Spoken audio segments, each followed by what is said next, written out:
If you like audiobooks or audio shows, check out a free trial of Audible. Just click the link in the description. Welcome to MINDSHOCK True Crime. This is your host, Bruce McGuire. Today we are tackling the most horrifying female serial killers. This one has been long overdue. Obviously, when most people think serial killers, they think psychotics and sociopathic male serial killers that have been kind of become a stereotype and almost a trope in media and various movies, TV shows, true crime. It's always the weird-looking guy, not necessarily a gigantic muscular guy, but a strange-looking middle-aged man that's kind of been portrayed as the quintessential serial killer. Possibly you have the Ted Bundys, possibly, semi-decent, good-looking men who can kind of blend in with society and put on this fake nice guy act, and everybody thinks they're normal. Or the antisocial, middle-aged, weird-looking, balding man with glasses who's just a psychotic. But there is another class of serial killers, the female serial killers. Now, females are much less likely to become serial killers than males. However, a little known factoid that female serial killers are much more sadistic and violent than their male counterparts, as in stabbing people dozens and dozens and dozens of times in these just torturous murders and executions.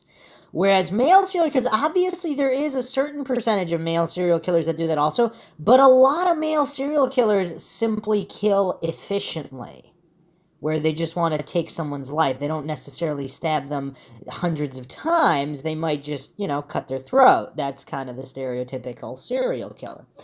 So, or just shoot them, Zodiac killer style, or various other ways. So, or even the ones that are more grotesque and they behead or whatever, they still don't necessarily engage in prolonged, torturous murders. I mean, obviously some of them do, but the majority of male serial killers do not, whereas female serial killers seem to be more in that category, which is absolutely horrifying in its own right. So we'll be taking a look at the top female serial killers, as in most prolific, terrifying, and well-known. As always, if you want to help support the MINDSHOCK podcast, you can donate to our PayPal. Just check the link in the description. You could also become a YouTube member right here on YouTube. Help support the channel that way. Make sure you subscribe to the channel, like and share. Twitter, Facebook, Reddit, Patreon. Patrons do get priority for case, topic, logical analysis, co-podcast requests. You could also be a guest in the podcast depending on your tier. Questions, comments, theories, thoughts, suggestions, rebuttals, debunkings of any kind. Leave them in the comment section. So let's start with HistoryHit.com in this piece by Lucy Davidson, the most infamous female serial killers in history. Female murderers have long been morbidly fascinating figures. However, when killers commit crimes over a longer sustained and more calculated period, it can cause a public sensation and widespread social panic. Many people will recognize the names of modern female serial killers, such as Mira Hindley, but the history books are filled with accounts of countless other fearsome female killers. From murderers who have been compared to Vlad the Impaler to a woman who made her victims into soap, here are some of the most notorious female serial killers in history. Number 1, the Blood Countess, Elizabeth Bathory.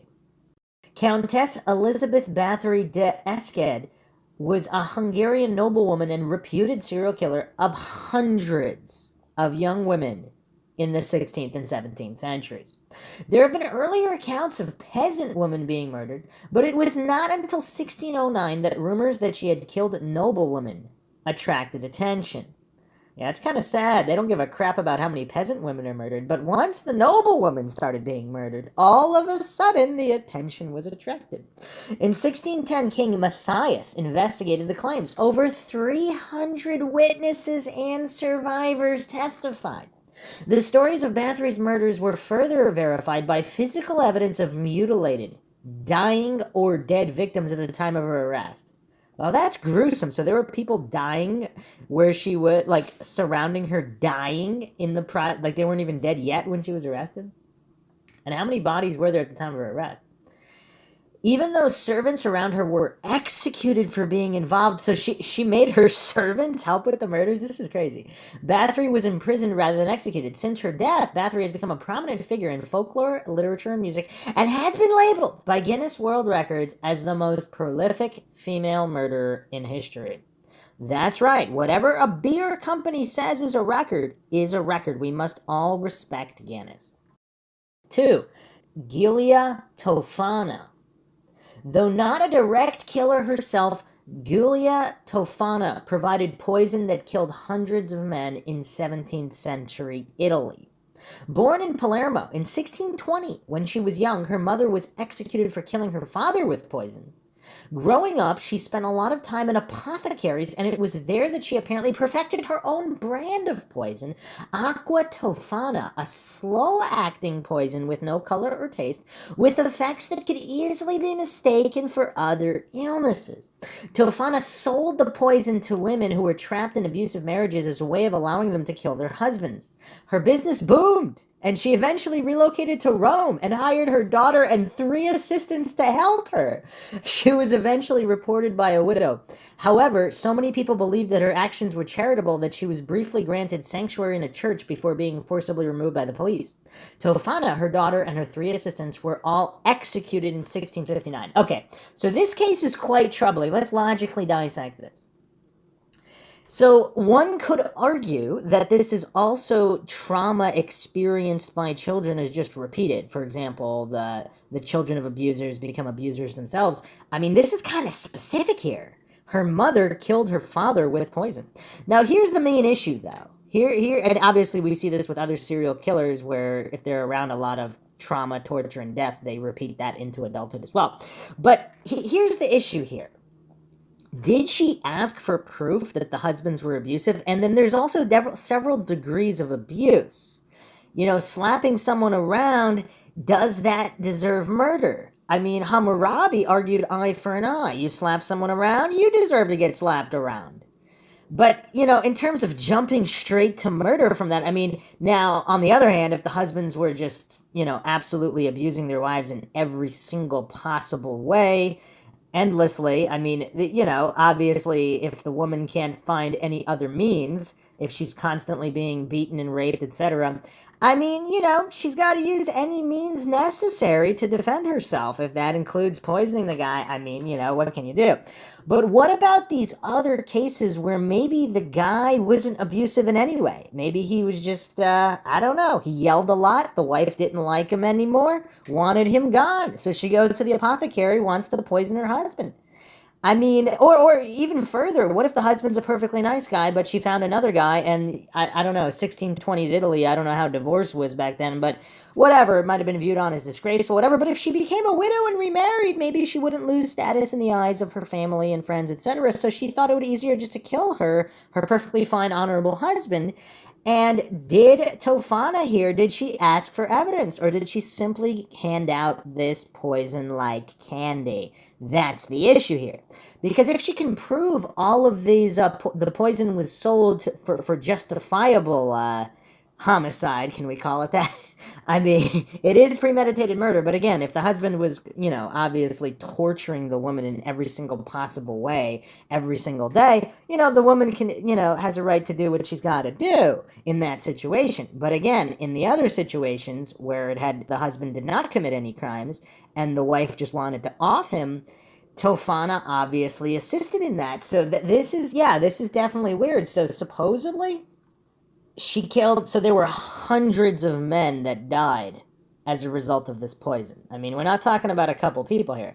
So it's kind of hard to believe that every single one of those was justified. I mean, maybe they were, but the problem is when you're killing innocent people, I mean, that's just an issue, of course.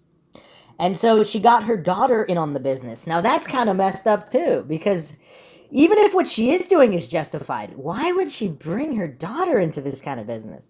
And the assistants, so 3 assistants, they were all executed too. And here's the thing though, how much did her daughter really know though? Or was she just manufacturing different recipes in the apothecary? I mean, again, we really don't know the level of knowledge of all of this. I mean, the right way to do this, of course, is, you have to provide the evidence. If the evidence was sufficient, that I don't want to say, it's kind of hard to judge whether or not a man deserves death. But, I mean, and why couldn't these women just leave their husband? I mean, why didn't they just leave? If they can go to the apothecary, can't they just leave? I mean, it's all really weird. A lot of this is really weird. Let's move on to number 3, Marianne Cotton. Marianne Cotton is thought to be Britain's first female serial killer. She is suspected of having murdered around 21 people using arsenic as a way of claiming life insurance payments. Over the course of her life, she moved around England and lost 21 people close to her, lost as in quotations, including 3 husbands, a lover, a friend, her mother, and 11 children who all died suddenly of stomach fevers. I mean, come on, man. It took that long for someone to figure out that something was up. I mean, come on. 21 people. After about 2 or 3 people, some people might start asking questions. 4, 5, 6, 7, 8 people dying around her. She got to 21 before someone noticed something. All 11 children died suddenly of stomach fevers. I mean, come on. Even if you're a complete psychotic scumbag looking to collect life insurance, if you have 11 children, you're really going to kill all of them?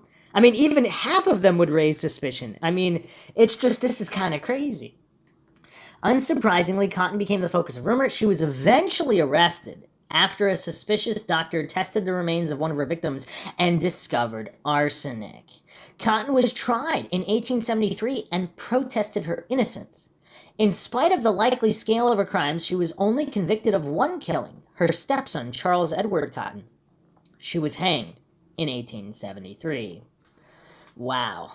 I mean, wow, is all I can say about that one. Number 4, Amelia Dyer, 1836 to 1896. Amelia Dyer is credited as being one of the most prolific murderers in British history, having killed more than 400 infants. Trained as a nurse, but widowed in 1869, Dyer turned to baby farming to support her family. Instead, Dyer began starving the babies she took in or drugging them with an opiate known as mother's friend. I mean, this is as dark as you can get. After some time, she began to make her killings more efficient, strangling the babies with white cord and throwing their remains in the River Thames. Her horrific deeds were eventually discovered when the remains of a baby were recovered from the water. She was hanged in 1896. I mean, wow, she killed more than 400 infants. I mean, this is just insane. I mean, this is just unfathomable. And the method of death, I mean, yeah. I mean, many would say that hanging was a fate far too kind for her. Number 5, Leonarda Cianciulli. Born in Avellino, Italy. What is with Italy and female serial killer? Leonardo Cianciulli married a registry office clerk in 1917 and fell pregnant 17 times during her marriage. Of the 14 who were born alive, only 4 survived beyond a young age. Leonardo became obsessed with their safety and was convinced that she had to sacrifice other people to save them. Over the course of a year from 1939 to 1940 in Correggio, Italy, she killed 3 women with an axe, dismembered their bodies, and used caustic soda to disintegrate them. That's pretty technical for 1939 and 1940. She was finally captured and put on trial in 1946. In her court testimony, she talked about turning the women's remains into soap and cakes, which she gave to neighbors and friends. I mean, this sounds like an episode of Tales from the Crypt or something. This earned her the nickname the Soap Maker of Correggio. She was sentenced to 30 years in prison and 3 in a criminal asylum. She died in 1970. So here's the thing about this one. I mean, this sounds like just pure insanity. And it's almost like the insanity is slightly more justified than other cases, because if you're just insane doing whatever, but if she truly believed that she had to kill these other people for the safety of her own children. I mean, how many parents wouldn't kill to save their children? Now, obviously, in the context of self-defense, everybody finds that acceptable.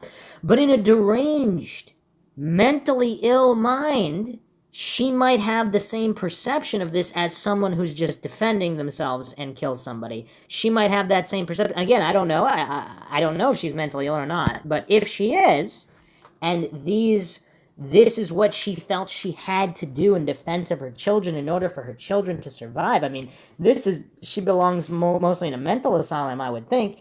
And the soap and cakes, I mean, that's totally insane too. I mean, does a normal person do that? So this seems to be more of a case of mental insanity than anything else to me. Number 6, Delfina and Maria de Jesus Gonzalez.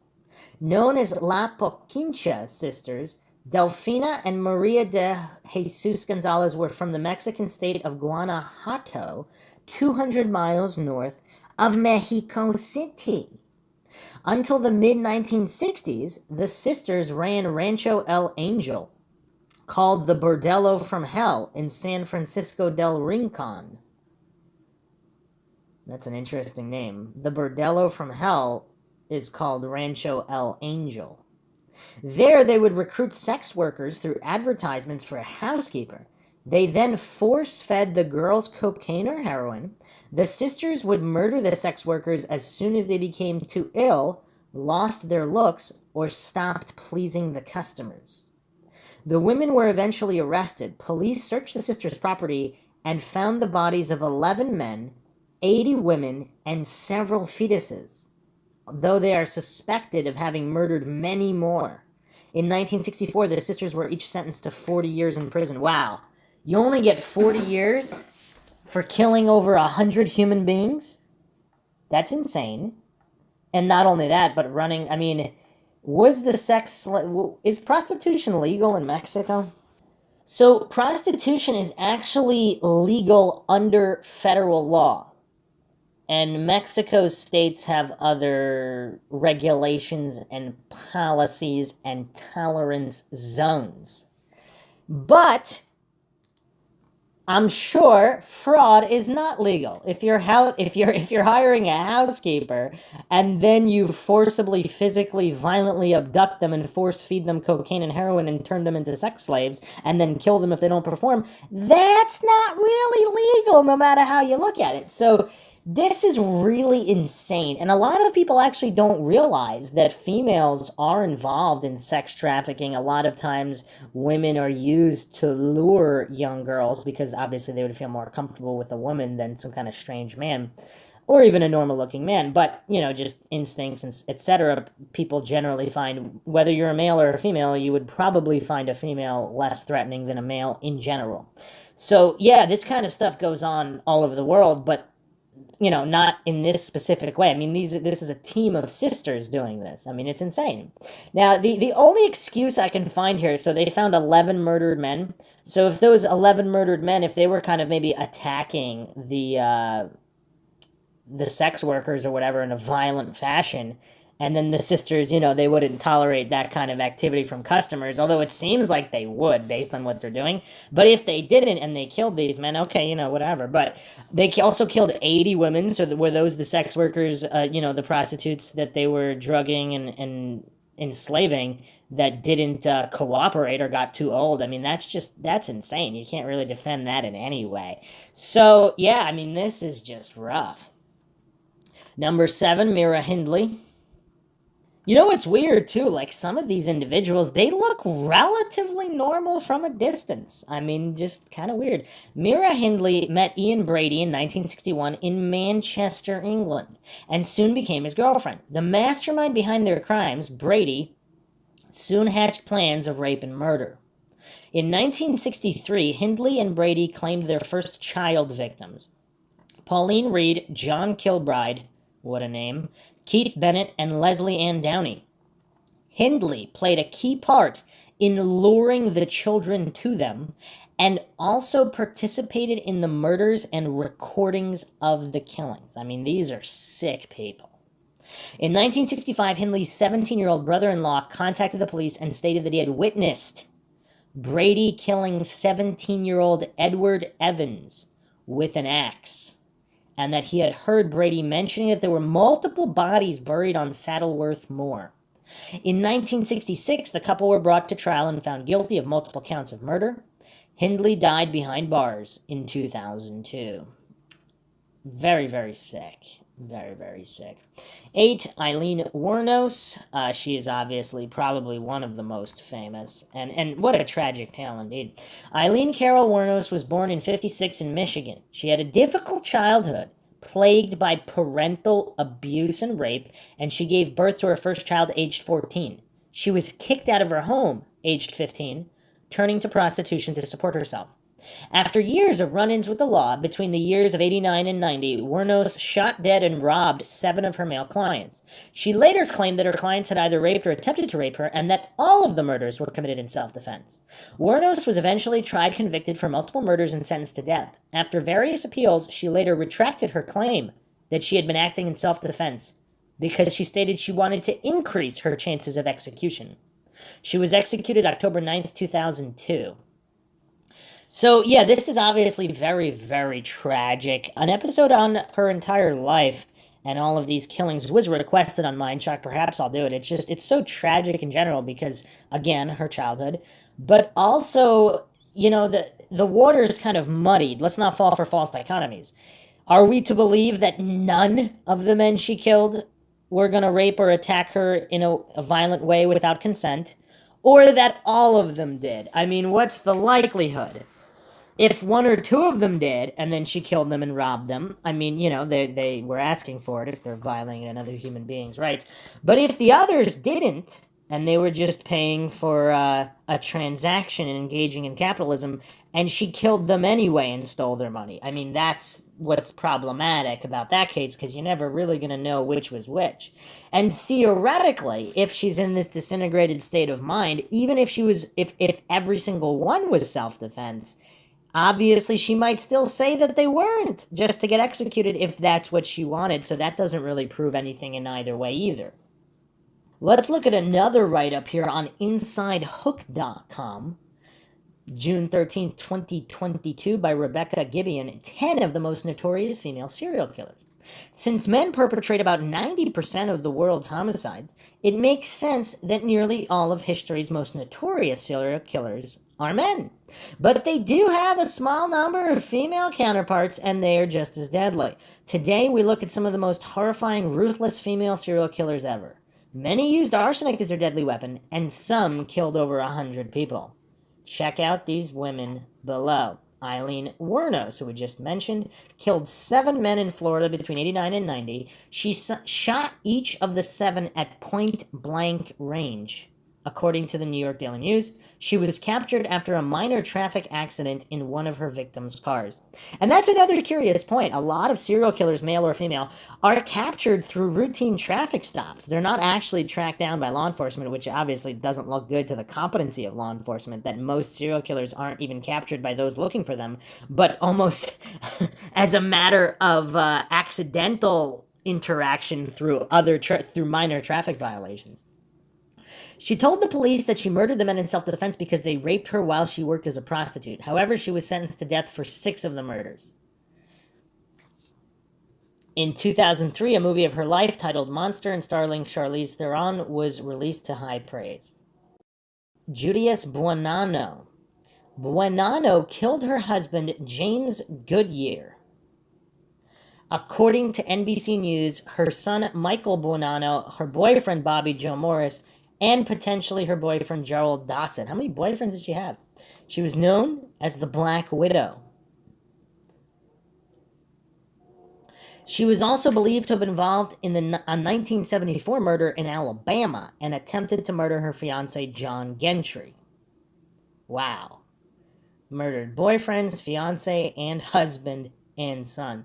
Buonanno was executed in 1971 for the murder of her husband. She was later linked to many of the other murders. She was the first woman to be executed in Florida since 1848 and was the 3rd woman to be executed in the U.S. since the reinstatement of capital punishment in 1976. Her case is actually quite curious. Let's go a little deeper here into Buonanno. Buonanno also acknowledged having been responsible for the 1978 death of her boyfriend Bobby Joe Morris in Colorado. However, by the time authorities made the connection between Buonanno and Morris, she had already been sentenced to death in the state of Florida. And she was also believed to have been involved in the 74 murder in Alabama and the 1980 death of her boyfriend, Gerald Dossett. After her arrest, Dossett's body was exhumed and analyzed for signs of arsenic poisoning. No charges were laid in that case. Early life, Judias Welty was born and raised in Texas, the third of 4 siblings. Her mother died when she was 4, and she was sent along with her baby brother Robert to live with her grandparents. After her father remarried, they moved to live with him in New Mexico. She was reportedly abused by her father and stepmother, who starved her and forced her to work as a slave. When she was 14, she spent 2 months in prison for attacking her father, stepmother, and 2 stepbrothers. See, this is kind of weird, though. Like, what was the relationship with the stepbrothers? Because was it her entire family against her? Or were the father and stepmother also abusing the stepbrothers? Her stepbrother. Upon being released, she chose to attend reform school, where she graduated in 1960. She gave birth to Michael, an illegitimate son, the following year. Judy Welty was married to James Goodyear, born December 7th, 1933, a sergeant in the U.S. Air Force. He died September 16th, 1971, in Orlando, Florida. His death was initially believed to be due to natural causes. In 73, she moved in with Bobby Joe Morris. In January 78, he died in Trinidad, Colorado by poison. So this isn't immediate, so she didn't kill him until 5 years later or something. Later that year, she legally changed her name to Buonanno, corrupted Spanish for Goodyear. Interesting. In 79, Buonanno's son, Michael, became severely ill with symptoms including paraplegia. On May 13, 1980, Buonanno took Michael out in a canoe. The canoe rolled, and Michael, weighed down by his arm and leg braces, drowned. Following Michael's death, Buonanno opened a beauty salon.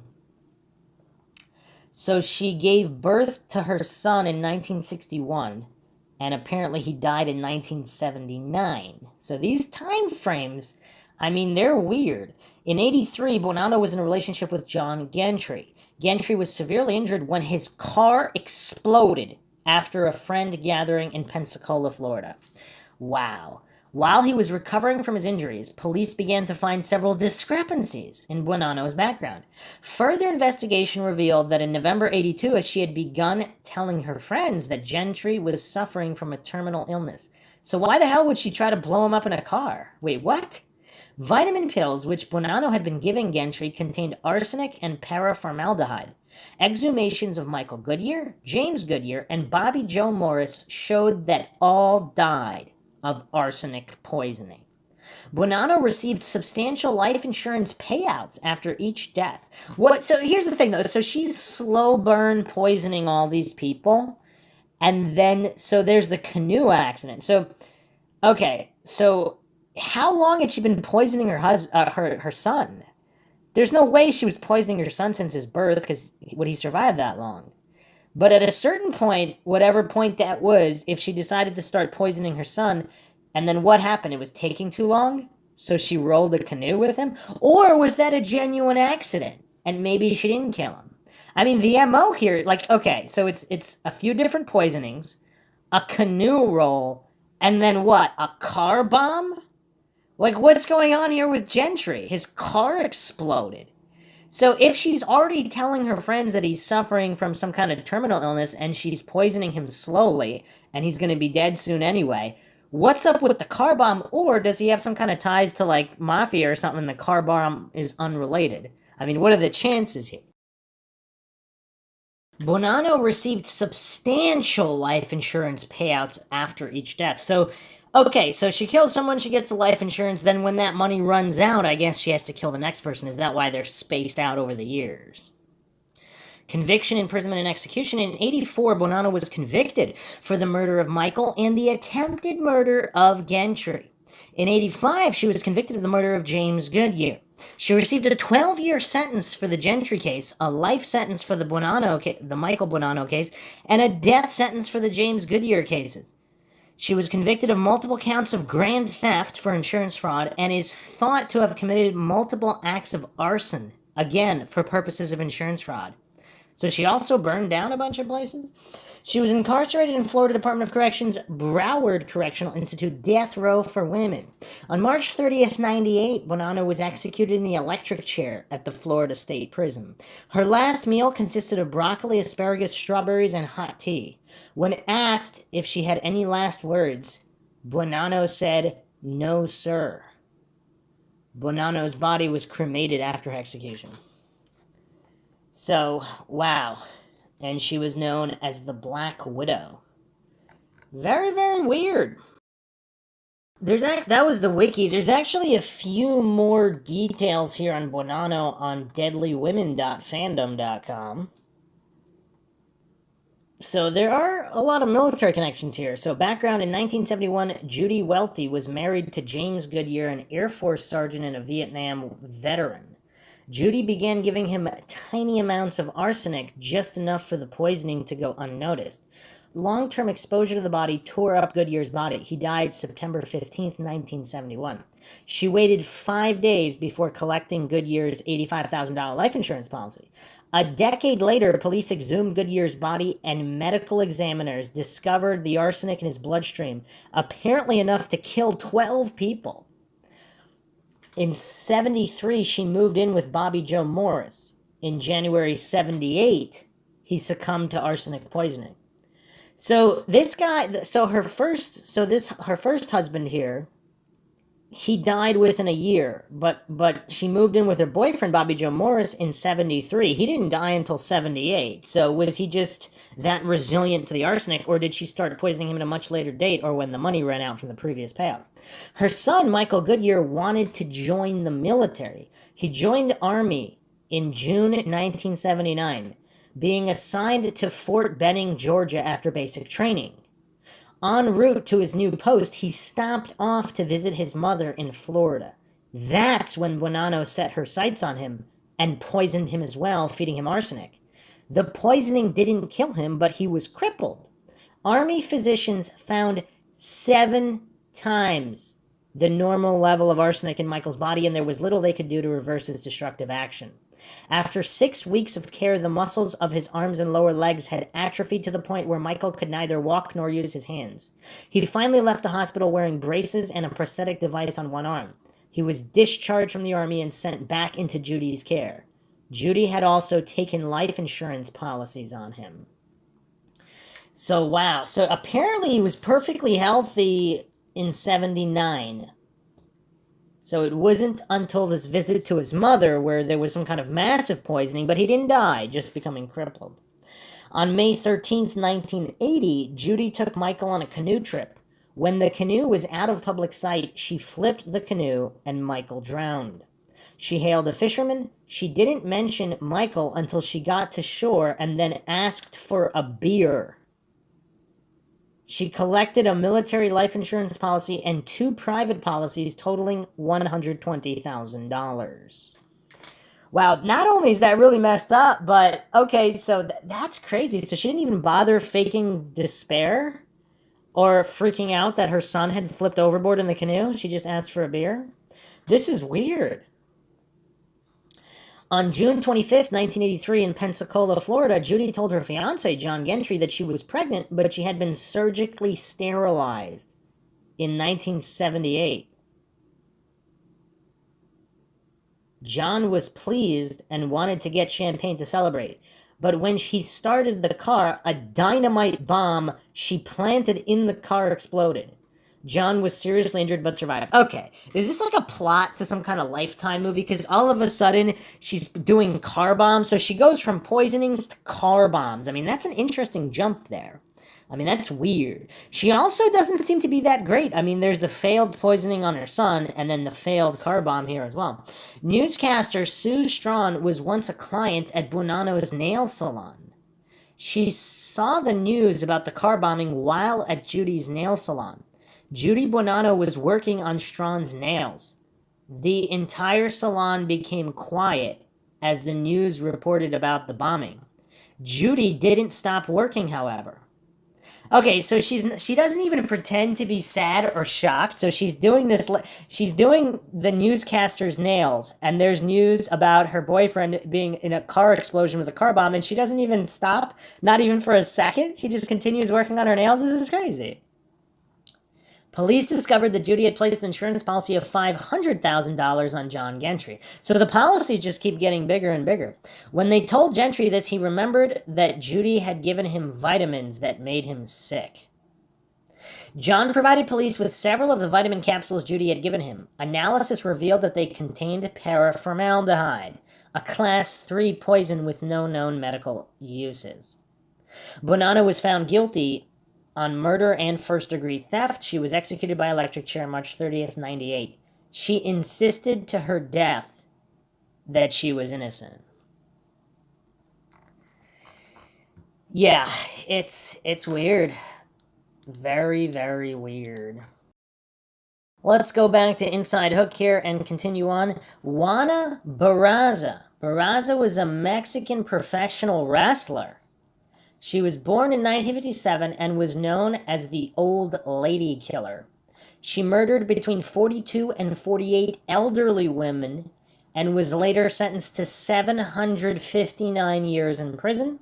She would beat or strangle her victims and steal their possessions. She was caught in 2006 and found guilty of 16 counts of murder and aggravated burglary in 2008. Okay, this is insane. So Juana Barraza here, I mean, a little bit weird. A little bit weird. A pro wrestler who has a penchant for murdering elderly women. I mean, so she's a professional wrestler, so apparently she's, says here she's 5'7". So apparently she's athletic and strong. That would give her the leg up on pretty much the average woman. But that's not enough for her. So she goes after these old women that she could dominate easily. I mean, it's kind of crazy. And relatively recent as well. I mean, she's doing this in the 90s, 80s, 90s. So, and yet again, someone who had a very traumatic childhood. From her wiki here. Early life and family. Juana Barraza was born in Epazoyucan, Hidalgo, a rural area of Mexico City. Barraza's mother, Justa Semperio, was an alcoholic who reportedly exchanged her for 3 beers to a man who repeatedly raped her in his care and by whom she became pregnant with a son. She had 4 children in total, although her eldest son died from injuries sustained in a mugging. You can't make this stuff up, people. I mean, this is like a weird cycle of just history repeating in very tragic fashion. Prior to her arrest, Barraza was a professional wrestler under the ring name of La Dama del Silencio, the Lady of Silence. She had a strong interest in lucha libre, a form of Mexican masked professional wrestling. All of Barraza's victims were women aged 60 or over, many of whom lived alone. Barraza bludgeoned or strangled them before robbing them. You know what's weird? There's really no reason for her to kill them, right? If she wears a mask, preferably not her, if she doesn't want to get caught, not her pro wrestling mask, but just any old mask, and she just robs them, easy. Beats them up. But why is there the need to kill? I mean, this doesn't seem to match with, her oldest son died from injuries sustained in a mugging, so is she just recreating the traumatic past here? Because if she's only after the belongings and money, whatever, there obviously would be no need here, but there is this tie to the past. Bernardo Batiz, the chief prosecutor in Mexico City, initially profiled the killer as having a brilliant mind, being quite clever and careful, and suggested that the killer probably struck after gaining the trust of the intended victim. Investigating officers suspected that the killer posed as a government official, offering victims a chance to sign up for welfare programs. The search for Barraza was complicated by conflicting evidence. At one point, the police hypothesized that 2 killers might be involved. An odd coincidence also distracted the investigation. At least 3 of Barraza's victims owned a print of an 18th century painting by French artiste Jean-Baptiste Greuze, Boy in a Red Waistcoat. Well, 3 out of over 40 deaths. I mean, it's not like 40 out of 40 had them. I mean, I don't know. Doesn't really seem like a good lead. The authorities believe that Juana Barraza was a psychopath who felt no remorse. Furthermore, Barraza associated her elderly victims with her mother and believed she was helping society by killing them. In order to gain the trust of her victims, Barraza posed as a government official who worked in social welfare. Because of this, Barraza is placed in the caregiving category of female serial killers. Not quite the same thing. Investigations. The authorities were heavily criticized by the media for dismissing evidence that a serial killer was at work in Mexico City as merely media sensationalism, as late as the summer of 2005. Soon after setting an investigation in motion, the police incurred further criticism by launching what one journalist described as a ham-fisted and unproductive swoop on Mexico City's transvestite prostitutes. By November 2005, the Mexican authorities were reporting witness statements to the effect that the killer wore women's clothing to gain access to the victims' apartments. In one case, a large woman in a red blouse was seen leaving the home of a murdered woman. 2 months later, police began checking the fingerprints of the bodies in the city's morgues in the apparent belief that Mataviejitas might have committed suicide. So they just randomly thought the serial killer committed suicide? This is a weird investigation. A major breakthrough in the case occurred on January 25, 2006, when a suspect was arrested fleeing from the home of the serial killer's latest victim. Ana Marie del Reyes Alfaro, who lived in Venustiano Carranza borough of Mexico City. Alfaro, 82, had been strangled with a stethoscope. To the surprise of many Mexicans who had supposed the killer to be male, the suspect detained was Juana Barraza, 48, a female wrestler known professionally as the Silent Lady. Witnesses at previous murder scenes had described a masculine-looking woman, and police had previously looked for a transvestite, although they later admitted that the former wrestler resembled composite images of the suspect. Barraza closely resembled a model of the killer's features, which showed La Mataviejitas with close-cropped hair dyed blonde and a facial mole, and was carrying a stethoscope, pension forms, and a card identifying her as a social worker when she was detained. Mexico City prosecutors said fingerprint evidence linked Barraza to at least 10 murders of the as many as 40 murders attributed to the killer. The wrestler is said to have confessed to murdering Alfaro and 3 other women, but denied involvement in all other killings. That's weird. So she confessed to 4. That's kind of random.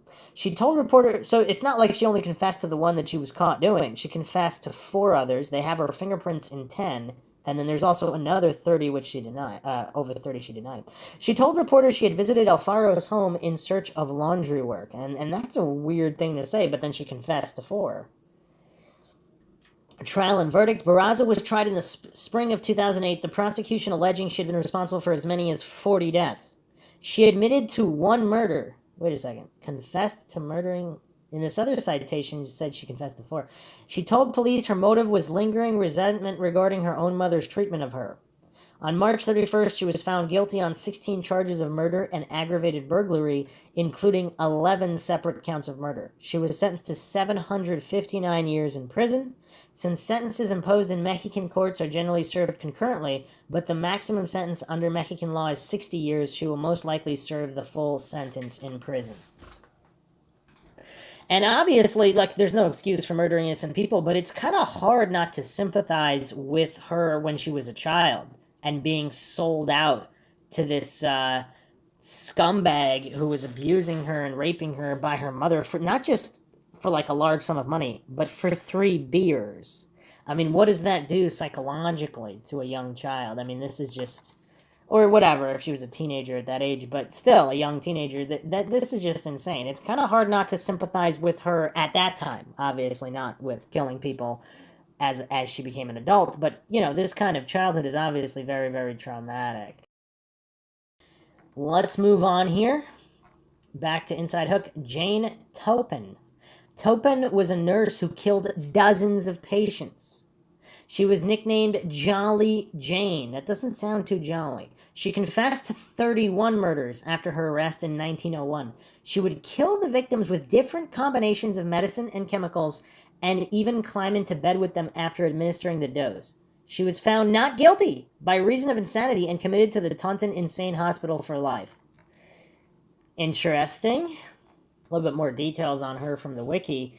Born Honora Kelly, was an American serial killer named Jolly Jane, born March 31st, 1854, died August 17th, 1938.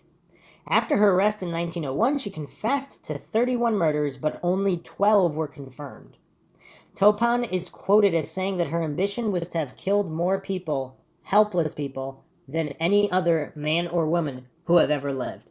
That's a weird ambition. Not only does she want to kill the most people, but she wants to kill the most helpless people. That's the niche she's going for. She wants to kill more helpless people than any other man or woman that had ever lived. Toppan worked as a nurse from 1885 to 1902. Her victims consisted of her patients and their family members. Early life, Toppan was born Honora Kelly, March 31st, 1854, the daughter of Irish immigrants. And she was born in Boston, Massachusetts. Her mother, Bridget Kelly, died of tuberculosis when she was very young. Her father, Peter Kelly, was a well-known eccentric and abusive alcoholic. Are we seeing a pattern here? Nicknamed by those who knew him Kelly the Crack, as in crackpot. In later years, Peter Kelly was said to have sewn his own eyelids closed while working as a tailor. Oh, that sounds painful. In 1860, only a few years after his wife's death, Kelly took his two youngest children, 8-year-old Delia Josephine and 6-year-old Honora, to the Boston Female Asylum, an orphanage for indigent female children. Kelly surrendered the two girls, never to see them again. So she was 6 when he surrendered her. Documents from the asylum note that they were rescued from a very miserable home. No records exist of Delia and Honora's experiences during their time in the asylum, but reportedly, Delia became a prostitute while their older sister Nellie, who was not committed to the orphanage, was committed to an insane asylum. So there were 3 sisters. This is so tragic. So the older sisters, so 3 sisters. In November 1862, less than 2 years after being abandoned by her father, Honora Kelly was placed as an indentured servant in the home of Mrs. Anne C. Toppan of Lowell, Massachusetts. Though never formally adopted by the Toppans, Honora took on the surname of her benefactors and eventually became known as a Toppan. The original Toppan family already had a daughter, Elizabeth, with whom Honora was on good terms. The murders. In 1885, Toppan began training to be a nurse at Cambridge Hospital. Unlike her early years, where she was described as brilliant and terrible, interesting, at the hospital she was well-liked, bright, and friendly, evoking the nickname Jolly Jane. And this is right out of a horror movie. Once Toppan became close with the patients, she picked her favorite ones. The patients were normally elderly and very sick.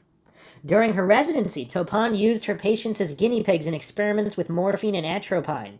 She altered the prescribed dosages to see what it did to their nervous systems. However, she spent considerable time alone with patients, making up fake charts and medicating them to drift in and out of consciousness and even getting into bed with them. I mean, she's really dedicated to this act here. Toppan was recommended for the prestigious Massachusetts General Hospital in 1889. There, she claimed several more victims before being fired the following year. She briefly returned to Cambridge, but was soon dismissed for administering opiates recklessly.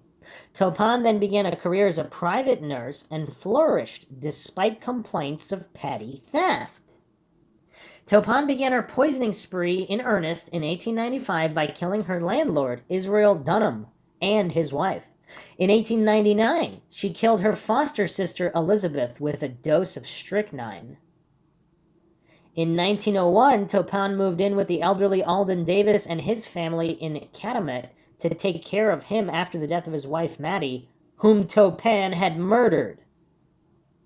Within weeks, she killed Davis, his sister Edna, and two of his daughters, Minnie and Genevieve. This is just so dark. The surviving members of the Davis family ordered a toxicology exam on Alden Davis's youngest daughter, Minnie. The report found that she had been poisoned, and local authorities assigned a police detail on Topon to watch her. On October 29, 1901, she was arrested for murder.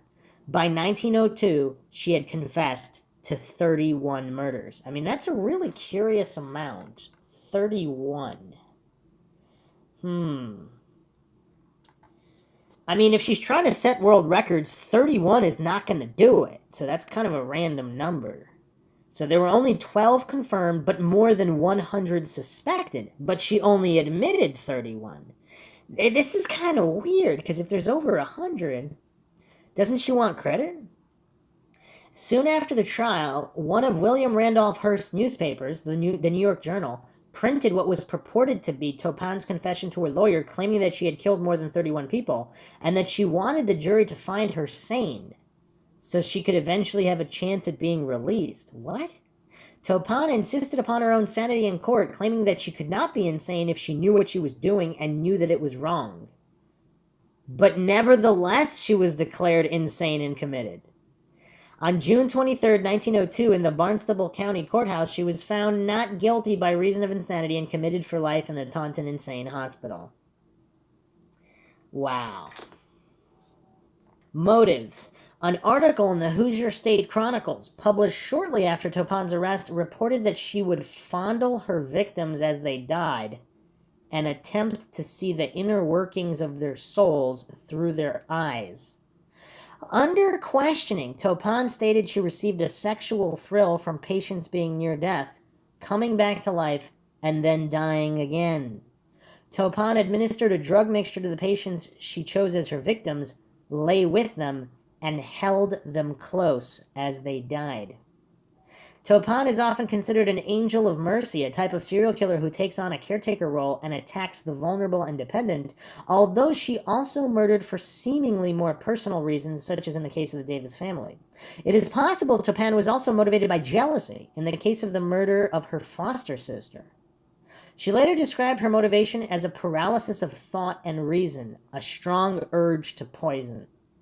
Topan used poison for more than just murder, reportedly poisoning a housekeeper just enough so that she appeared drunk in order to steal her job and kill the family. So she didn't kill her? She even poisoned herself to evoke the sympathy of men who courted her. Wow. Okay, there's definitely some insanity here, but it's just, yeah, this is weird. This is weird. Very, very dark. Let's move on to Gesh Gottfried. Gottfried was a German serial killer who was the last person publicly executed in the city of Bremen. She killed 15 people using arsenic, probably between the years 1813 and 1827. She would mix the poison in with her victims' food while caring for them as a nurse. She killed her parents, her two husbands, her fiancé, and her children. You know, in some of these, you could almost state, okay, well, if they didn't like the people, kind of crazy, but your own children, I mean, that's kind of, that's just so messed up. I mean, I don't know if you could argue sanity after that. You might be able to argue sanity for all the others, but not, yeah, it's rough. Let's go to the wiki for a little bit more detailed write-up here on Gesh Gottfried, or Gesine Marguerite Gottfried. Born March 6, 1785, died April 21st, 1831. Gottfried was born into a poor family in Bremen. She had a twin brother, Johann Tim Jr. She was affectionately known as Gesh, the Low German form of Gesine. Her parents, seamstress Gesh Marguerite Tim and tailor Johann Tim, always had a preference for her brother. Her father encouraged her to marry at the first opportunity, and at age 21, she married Johann Mittenberg, who made a living as a saddler in Bremen. They had 3 children together. Things changed when Johann's father died and they inherited some money. Johann's behavior changed and he began drinking and gambling. In 1813, he told Gesh that they were destitute and all the money was spent. A couple months later, after a short period of stomach pain, he died. A few months later, she met Michael Christoph Gottfried, a relatively rich wine merchant. Gesch's mother, Gesh Tim, died following stomach pain in May 1815. Her own daughters then died, and the scope of victims widened. Coincidentally, a cholera epidemic hit Germany around 1815 and helped obscure her crimes. Was that a coincidence? Yeah, 1815, because she had already began killing. Huh. Moreover, Gesh helped greatly in the town during the epidemic, gaining the nickname the Angel of Bremen. Wow. I mean, these are all like movie plots here. In 1826, she sold her house to Johann and Wilhelmina Rumpf, and they asked her to stay on as a housekeeper. This led to Wilhelmina's death. A maid left saying that illness and death followed Gesh. Johann Rumpf became ill but was now suspicious. He analyzed his food and found specks of white powder, which he took to local chemist Dr. Luce. He decided it was arsenic and notified authorities. Gesh found out and fled to Hanover, where she started killing again, starting with a Mrs. Schmidt and her daughter, who died in May 1827. In July, Frederick Klein was killed. She was captured by authorities March 6, 1828, her 43rd birthday. She was captured on her birthday? News of her arrest quickly spread. She confessed to killing 15 people and trying to kill many more. That's an interesting confession. The reasons behind Gottfried's crimes remain unclear and widely debated, but the emotional deprivation she suffered during her childhood and her modus operandi lead to the assumption that she suffered from Munchausen syndrome by proxy, a very common disorder among female serial killers in the whole world the past 2 years. Gottfried's victims included her parents, her 2 husbands, her fiancé, and her children. Before being suspected and convicted of the crimes, she garnered widespread sympathy among the inhabitants of Bremen because so many of her family and friends fell ill and died. Because of her devoted nursing of the victims during their time of suffering, she was known as the Angel of Bremen until her murders were discovered.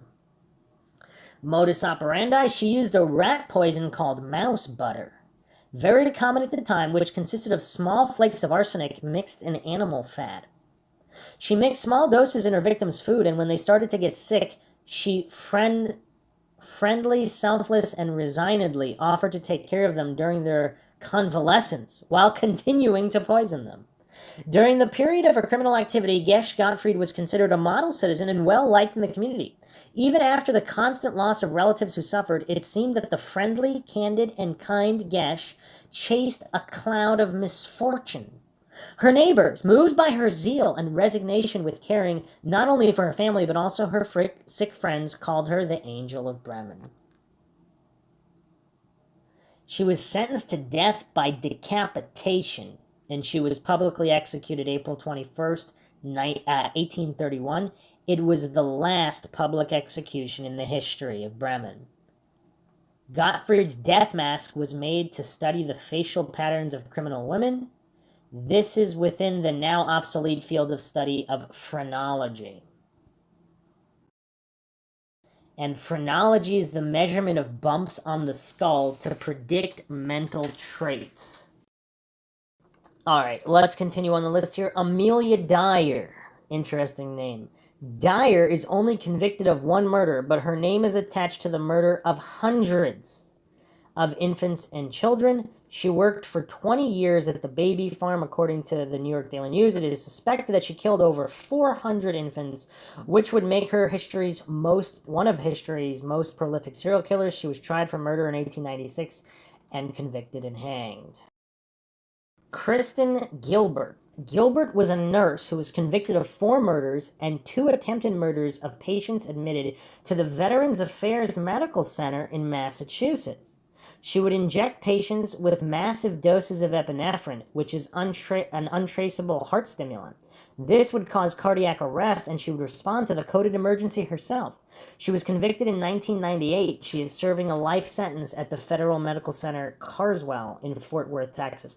You know what's weird, too, for those that believe in incarnation, I mean, we're seeing the same locations here and similar MOs over and over. here in Massachusetts. I mean, it's just crazy. More detailed right up here on the wiki. Kristen Heather Gilbert, born November 13th, 1967, is an American serial killer and a former nurse who was convicted of 4 murders and 2 attempted murders of patients admitted to the Veteran Affairs Medical Center in Northampton, Massachusetts. She induced cardiac arrest in patients by injecting their intravenous therapy bags with massive doses of epinephrine, commonly known as adrenaline, which is an untraceable heart stimulant. She responded to the coded emergency herself, often resuscitating the patients. Prosecutors said Gilbert was on duty for about half of the 350 deaths that occurred at the hospital from when she started working there in 89, and the odds of this merely being a coincidence was 1 in 100 million. I'm not sure about that statistic, but however, her only confirmed victims were Stanley Jagodowski, Henry Huden, Kenneth Cutting, and Edward Squira. I mean, likely there would be far more, but I mean, people die at hospitals, and so certain nurses, I guess, let's compare the shift. So if the other nurses were, let's say, present for half of those, she's present for double, that's unusual. But without knowing all that information, I mean, I don't know where they came up with 1 in 100 million. I mean, if you work at a hospital for many, many years, you are going to be on duty for a decent amount of deaths that occur at a hospital. Gilbert was born Kristen Heather Strickland in Fall River, Massachusetts, November 13th, 1967, the elder of Richard and Claudia Strickland's 2 daughters. Richard was an electronics executive, while Claudia was a homemaker and part-time teacher. As she entered her teenage years, friends and family noticed that she had a habit of lying. She had a history of faking suicide attempts to manipulate people. According to court records, she had made violent threats against others since she was a teenager. And you know what's weird, too? In a lot of cases, obviously, unfortunately, abuse does occur that's never reported and never known about. Because, again, I'm not saying this was present in this case, but if she was abused by either her parents or other family members, and nobody ever knew about it, nobody reported about it, it's just not known information, that could have possibly led to some issues. Or if it didn't, I mean, this could be one of these rare cases where there wasn't severe childhood trauma. Gilbert graduated from Groton Dunstable Regional High School in Groton, Massachusetts. In 1986, she enrolled at Bridgewater State College in Bridgewater, Massachusetts. After a fake suicide attempt, she was ordered into psychiatric treatment by Bridgewater State College officials. Because of this, in 1987, she transferred to Mount Wachusett Community College in Gardner, Massachusetts, and then to Greenfield Community College in Greenfield, Massachusetts. She graduated from the latter with a nursing diploma, becoming a registered nurse in 1988. Later that year, she married Glenn Gilbert. Career and murders. In 89, Gilbert joined the staff at the Veteran Affairs Medical Center in Northampton. She was featured in the magazine VA Practitioner in April 1990. Although other nurses noticed a high number of deaths on Gilbert's watch, they passed it off and jokingly called her the Angel of Death. In 1996, however, 3 nurses reported their concern about an increase in cardiac arrest deaths and a decrease in the supply of epinephrine, and an investigation ensued. Gilbert telephoned a bomb threat to attempt to derail the investigation. Wow. Wow. So the cops are on their way to investigate or whatever, the decreasing levels of an epidemic, and she calls in a bomb threat so they can't... Well, what is going on here? Gilbert left the hospital in 1996 amid a hospital investigation into the many suspicious patient deaths that occurred during her shifts. So is that the thing? Nobody's dying on anybody else's shifts, and on her shifts, there's just a bunch of people dying. That fall, Gilbert checked herself into psychiatric hospitals 7 times, staying between 1 and 10 days each time. In January 98, Gilbert stood trial for calling in a bomb threat to the Northampton VAMC to retaliate against coworkers and former boyfriend James Peralt, who also worked at the hospital, for their participation in the investigation. In April 98, Gilbert was convicted of that crime. VA hospital staff members speculated that Gilbert may have been responsible for 350 or more deaths and more than 300 medical emergencies. The prosecutor in her case, Assistant U.S. Attorney William M. Welch II, asserted that Gilbert used these emergency situations to gain the attention of then-boyfriend Peralt, a VA police officer. Hospital rules required that police be present at any medical emergency. Peralt testified against her, saying that she confessed to at least one murder by him by phone while she was hospitalized in a psychiatric ward. So she liked this guy, she just wanted his attention, so she just murdered people knowing that he would be in the room for what is going on here? Defense attorney David P. Hoos claimed reasonable doubt based on a lack of direct evidence. William Boutelle, a psychiatrist who served as chief of staff at the Northampton VAMC, has theorized that she created emergency medical crisis situations to display her proficiency as a nurse. At the trial, prosecutors said she used a large kitchen knife in an assault in Greenfield, Massachusetts in January or February 88. Prosecutors said she tried twice to murder a person by poison in November 95. Prosecutors said that Gilbert tried to poison a patient at the VA hospital on January 28, 96, and that she caused a medical emergency by removing a patient's breathing tube at the VA hospital on January 30th, 1994. Prosecutors said that Gilbert abandoned a patient undergoing cardiac arrest on November 9th, 1995, and then asked another nurse to accompany her on a check of patients. Prosecutors said she waited until her colleague independently spotted the patient's difficulty before raising an alarm. Gilbert forced an untrained colleague to use cardiac defibrillation paddles on a patient during a medical emergency November 17, 95, by refusing to use the equipment herself. She's making this kind of obvious. Prosecutors said Gilbert threatened the life of at least one person verbally and physically in July 96. While working as a home health aide before becoming a registered nurse and about 8 years before her VAMC crimes, Gilbert purposely scalded a mentally handicapped child with hot bath water. Okay, all right. I mean, that's crossing a certain kind of line here. I mean, there's a difference between, killing old people and torturing children, handicapped children. I mean, this is insane. On March 14, 2001, a federal jury convicted Gilbert on 3 counts of first-degree murder, 1 count second-degree murder, and 2 counts of attempted murder.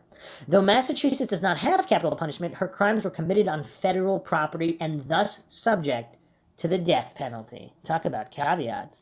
Prosecutors, in an attempt to secure a penalty of death, sought to admit evidence of aggravating factors during the penalty phase, including Gilbert's 98 conviction for the bomb threat. The defense introduced evidence of mitigating factors, including the well-being of Gilbert's 2 children. On March 26, 2001, the jury recommended a sentence of life imprisonment. On March 27th, the judge formally sentenced Gilbert to 4 consecutive life terms without the possibility of parole plus 20 years. I mean, that's kind of weird, though. If you're doing 4 consecutive life terms without the possibility of parole, why are you adding on another 20 years? That's weird. She was transferred from, I guess that was for the other charge. She was transferred from a prison for women in Framingham, Massachusetts to FMC Carswell in Fort Worth, Texas, where she has remained ever since. In July 2003, Gilbert dropped her federal appeal for a new trial after a new U.S. Supreme Court ruling that would have allowed prosecutors to pursue the death penalty upon retrial. This is kind of weird, though. So she's admitted... Okay, yeah, this is kind of weird. All these doctors committing these crimes, I mean, it's kind of crazy. Because a lot of them aren't mercy kills where they're just killing suffering people. They're just killing anyone and everyone that's there. It's just insane. Moving on to Nanny Doss. Doss killed 11 people between the 1920s and 1954, including 4 of her husbands, 2 children, her 2 sisters, her mother, a grandson, and a mother-in-law. She was known as the Giggling Granny, the Lonely Hearts Killer, the Black Widow, and Lady Bluebeard.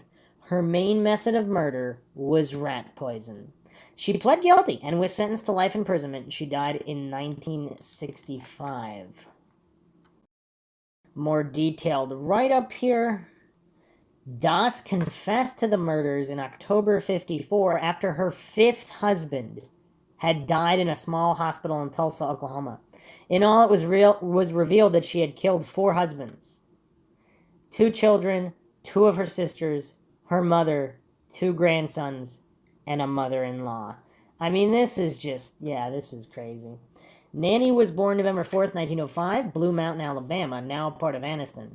She was born to Louisa and James Hazel. Nanny was one of 5 children. She had 1 brother and 3 sisters. Both Nanny and her mother hated James, who was a controlling and abusive father and husband. James would force his children to work on the family farm, refusing to let the children go to school, resulting in Nanny's poor academic performance.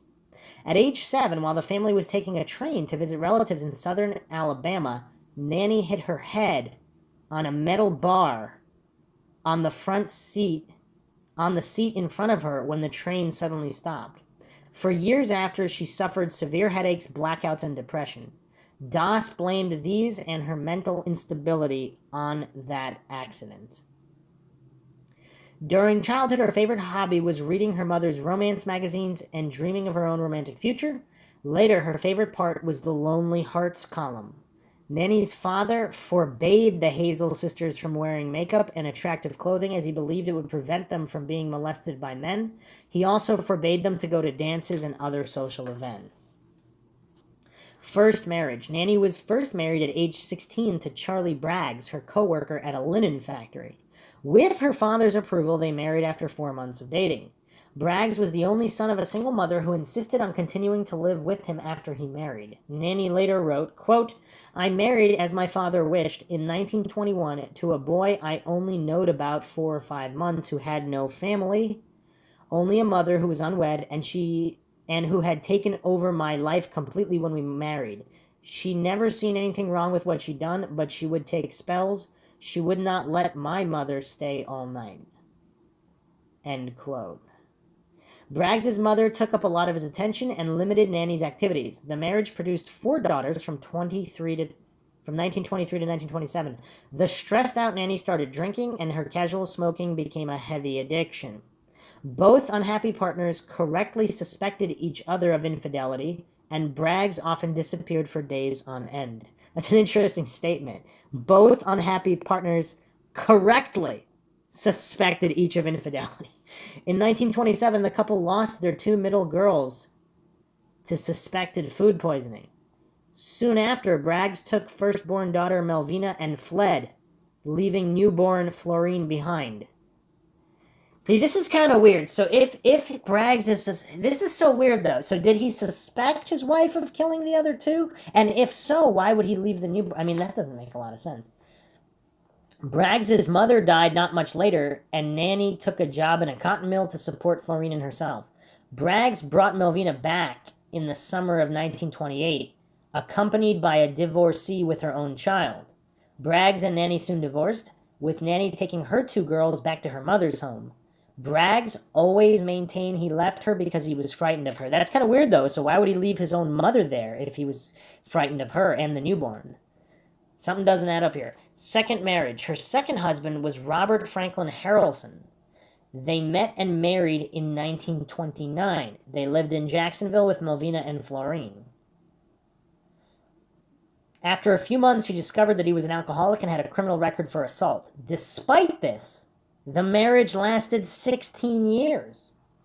Grandchildren. Melvina gave birth to Robert Lee Haynes in 1943. Another baby followed 2 years later, but died soon afterwards. Exhausted from labor and groggy from ether, Melvina thought she saw her visiting mother stick a hat pin into the baby's head. When she asked her husband and sister for clarification, they said Nanny had told them the baby was dead and that they noticed that she was holding a pin. The doctors, however, could not give a positive explanation. The grieving parents drifted apart and Melvina started dating a soldier. Nanny disapproved of him, and while Melvina was visiting her father after a particularly nasty fight with her mother, her son Robert died mysteriously under Nanny's care on July 7, 1945. The death was diagnosed as asphyxia from unknown causes, and 2 months later, Nanny collected the $500 life insurance she had taken out on Robert. Death of Harrelson. In 1945, Harrelson raped Nanny. The next day, she put rat poison in Harrelson's corn whiskey jar, and he died that evening. Later marriages. Nanny met her third husband, Arlie Lenning, through another Lonely Hearts column while traveling in Lexington, North Carolina, and married him 3 days later. Like Harrelson, Lenning was an alcoholic womanizer. However, in this marriage, it was Nanny who often disappeared and for months on end. But when she was home, she played the doting housewife, and when he died of what was said to be heart failure, the townspeople supported her at his funeral. Soon after, the couple's house, which had been left to Lanning's sister, burned down. The insurance money went to Nanny, who quickly banked it. And after Lanning's mother died in her sleep, Nanny left North Carolina and ended up at her sister Dovey's home. Dovey was bedridden, and soon after Nanny's arrival, she died. Looking for yet another husband, Nanny joined a dating service called the Diamond Circle Club and soon met Richard L. Morton of Jamestown, North Carolina.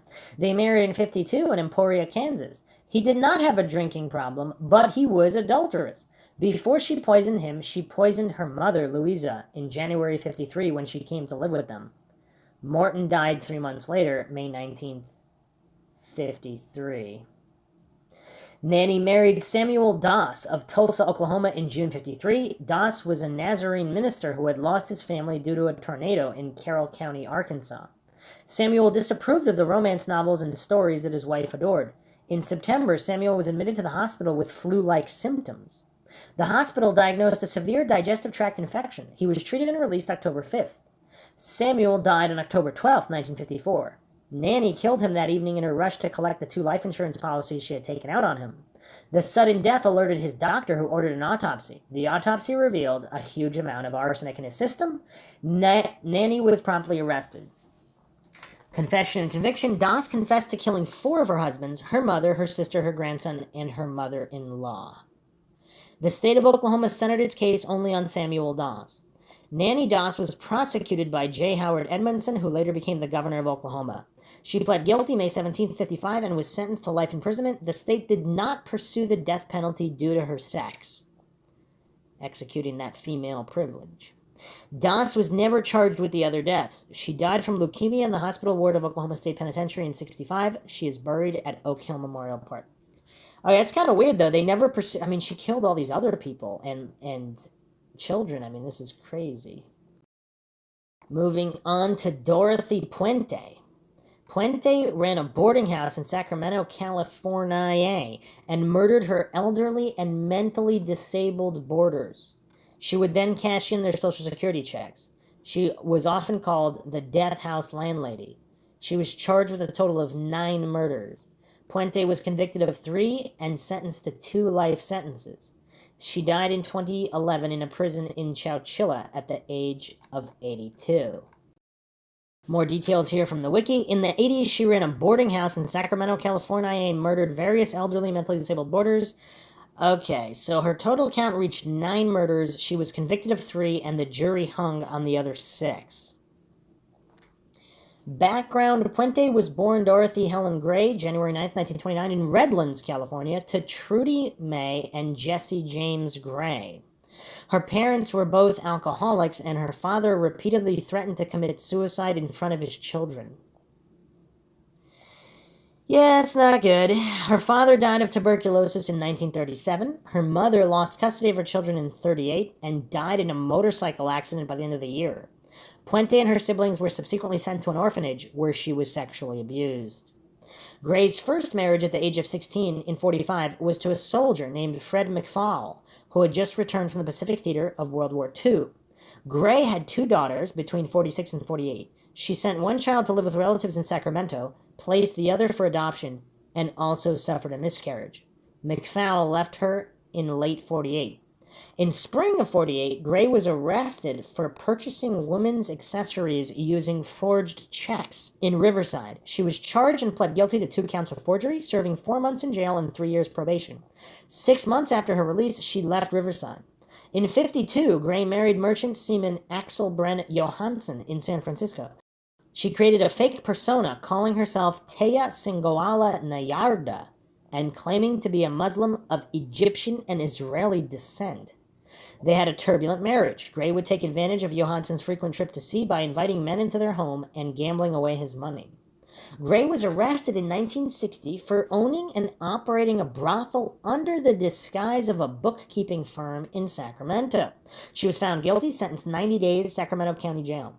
In 61, Johansson had Gray briefly committed to the DeWitt State Hospital after a binge of drinking, lying, criminal behavior, and suicide attempts. Again, we're seeing some repetition of history here. While there, doctors diagnosed her as a pathological liar with an unstable personality. Gray and Johansson divorced in 66, although she would continue to use Johansson's name for some time following their separation. Gray assumed the identity of Sharon Johansson, hiding her delinquent behavior by portraying herself as a kind Christian woman. She established her reputation as a caregiver, providing young women with a sanctuary from poverty and abuse without charge. In 68, Gray married Roberto Jose Puente.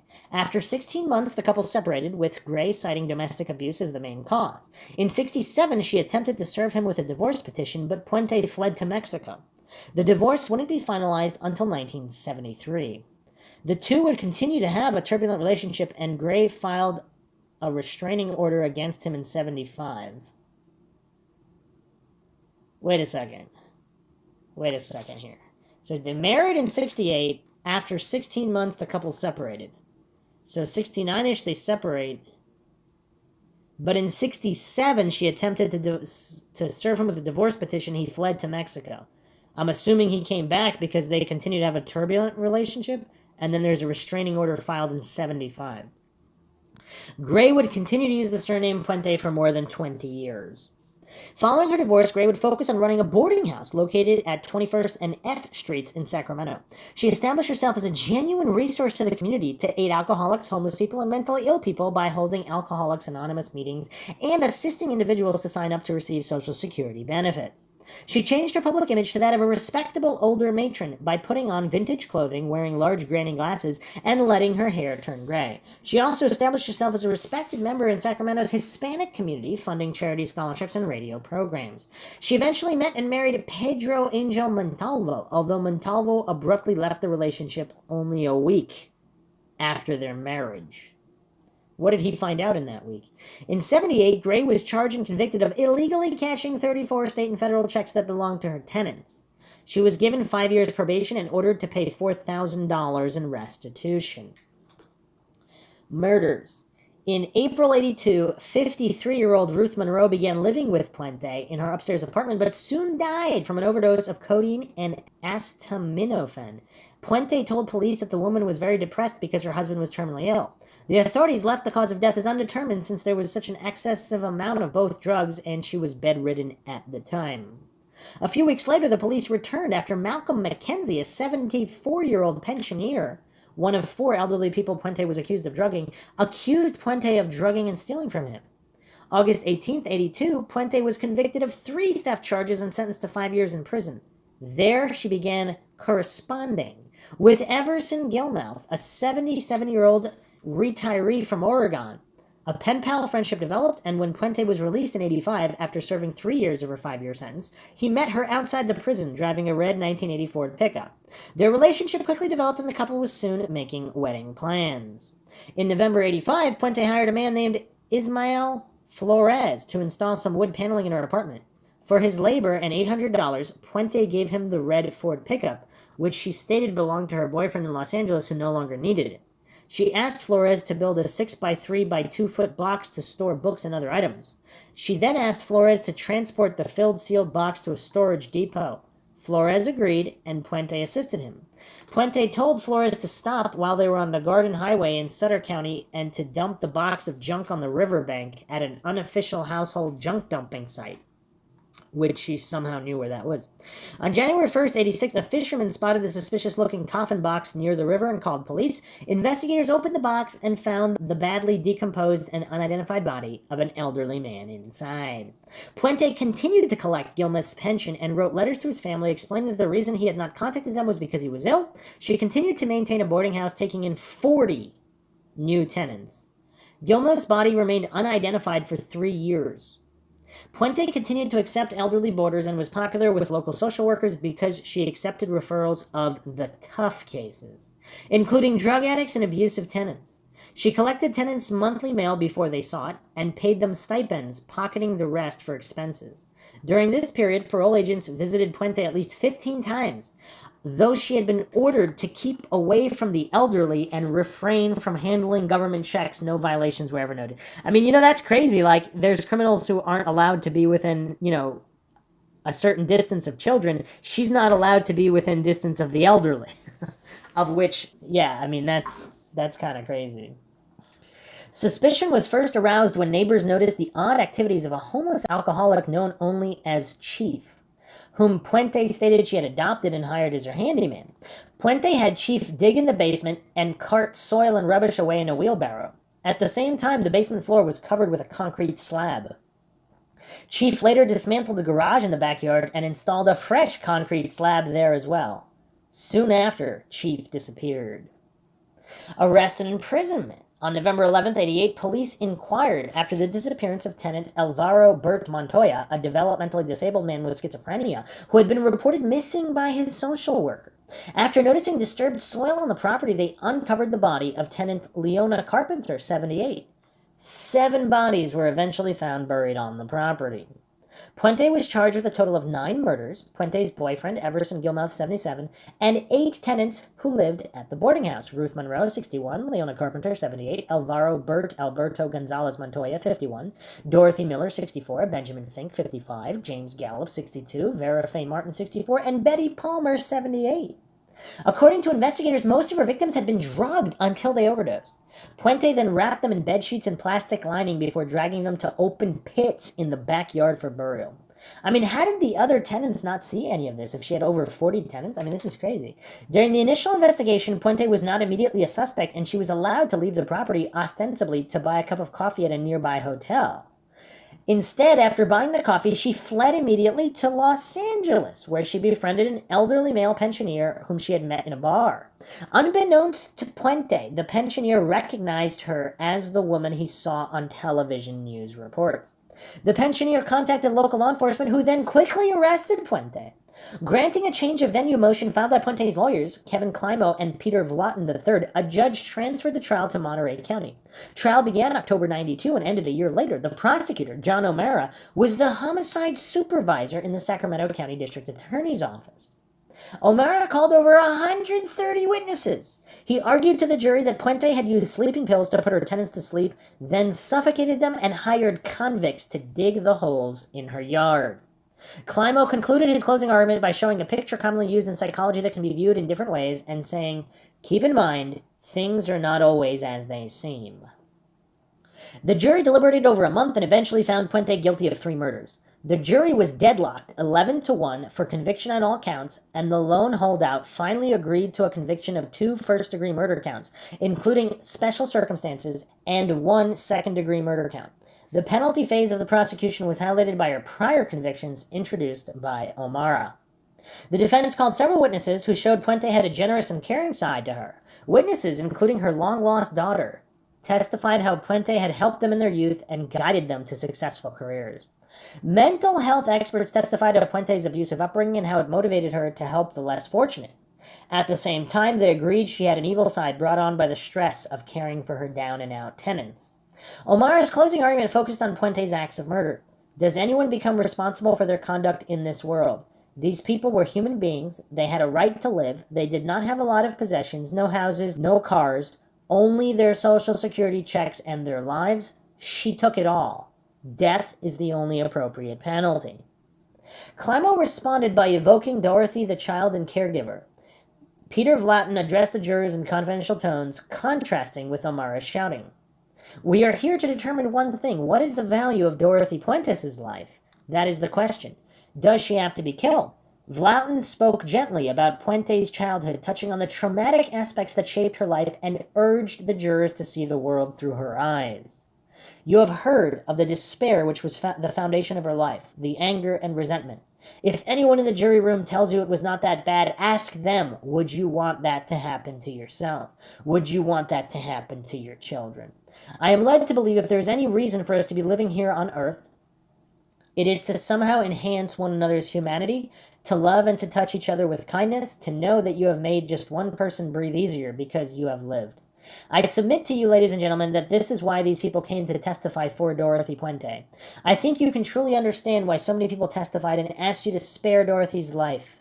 If you have ever fallen down and stumbled on the road of life and had someone pick you up, give you comfort, give you love, show you the way, then you will understand why these people believe Dorothy's life is worth saving. That is mitigating. That is a human quality that deserves to be preserved. It is a flame of humanity that has burned inside Dorothy since she was young. This is reason to give Dorothy Puente life without the possibility of parole. Conviction: Puente was convicted of 3 of the murders, although the jury could not agree on the other 6. After several days of deliberations, the jury was deadlocked 7-5. Judge Michael J. Verga declared a mistrial when the jury said further deliberations would not change their minds. Under the law, Puente received life without the possibility of parole. She was incarcerated at Central California Women's Facility in Chowchilla, California. For the rest of her life, she maintained her innocence, insisting that all of her boarders had died of natural causes. Puente died in prison at Chowchilla March 27, 2011 from natural causes. She was 82. Moving on here to Miyuki Ishikawa. Ishikawa was a Japanese midwife. She murdered infants with the help of accomplices during the 1940s. Estimates suggest that she murdered between 85 and 169 people, but the general estimate is 103. She sought payments for the murders since many of her victims were deserted children, and she said her services cost less than raising an unwanted child. She received a 4-year sentence. That's it. So she killed 100 infants, possibly? So this is just kind of like abortion after they're born because they're too expensive. I mean, this is crazy. A little bit more info on the wiki write-up. She was born February 5th, 1897, died May 30th, 1987. She lived to be 90, wow. She was a Japanese midwife, a real estate agent, and a serial killer. I mean, that's an interesting resume there. Known as the prime perpetrator of the Kotobuki Sanin incident. She is believed to have murdered dozens of infants, along with several accomplices during the occupation of Japan. Miyuki Ishikawa was born in Hanjo Village, Miyazaki Prefecture. She moved to Tokyo in 1914 and graduated from the Tokyo Imperial University as a midwife September 30th, 1919. In 1919, she married Takeshi Ishikawa, 3 years older than her, born in Shirakawa Village, Ibaraki Prefecture. Having served as a Kenpaitai sergeant formerly and a police officer from 1919 to 1926, he was helping his wife's work without a regular job. The marriage produced no biological children as her uterus had been surgically removed, and doesn't have something to do with her killing infants. I mean, the psychological aspects of all this is crazy. The couple did, however, raise a boy from Takeshi's previous marriage and 3 adopted children, 2 boys, 1 girl. She was an experienced midwife and managed a maternity home named Kotobuki Sanin, holding some important positions of multiple midwives associations. In April 47, she ran in the election of Shinjuku Ward's assembly members but did not succeed. In the 1940s, there were many babies kept at Kotobuki Sanin. Most of them were born out of wedlock, and their real mothers were poor and unable to raise their children properly without financial struggle. Due to decrease of their foster parents, Ishikawa chose to neglect numerous infants, many of whom died as a direct result. Almost all of the other midwives employed by Ishikawa were disgusted by this practice and resigned from their positions. At the same time, she attempted to garner payments for these murders. She and her husband, Takeshi, solicited large sums of money from the parents, claiming it would be less than the actual expense of raising these unwanted children. Shiro Nakayama, a doctor, was also complicit in this scheme and aided the couple by falsifying death certificates. The number of infants listed at Kotobuki Sanin and burial permits issued to the maternity home each year is charted below. So the total of the infant list between 43 and 48 is 211 with 84 burial permits. I mean, this is insane, though. I mean, this is just totally insane. I mean, the only thing that can be said here is like the logic, because a lot of people that are pro-abortion are stating that, people just don't have the money. And obviously, logically, I mean, whether they're in the womb or outside of the womb, if you don't got money, you don't got money. But, obviously killing is killing regardless of where the child that you're killing is located. I mean, this is crazy, though. Arrest and trial. 2 police officers from Waseda Police Station accidentally found the remains of 5 of Ishikawa's victims January 12, 1948. Autopsies performed on these bodies proved that they had not died of natural causes. She and Takeshi were arrested January 15th, 1948. There were 7 surviving infants at Kotobuki Sanin at this point, but 2 died soon afterwards. Upon further investigation, the police found the ashes of over 40 infants in the house of a mortician and those of 30 more in a temple. The sheer number of dead bodies recovered and the length of time over which the murders took place made it difficult for the authorities to determine the exact number of victims. In court, the prosecutors asserted that the couple had murdered at least 27 infants between April 46 and January 48.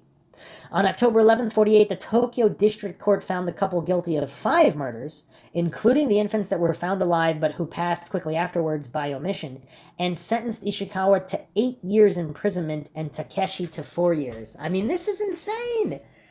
Like, how did they go from a samurai culture of just beheading people in duels and in battle for just matters of honor to 4 and 8 years? I mean, this is crazy. Both the couple and the prosecutors appealed the sentences October 16th.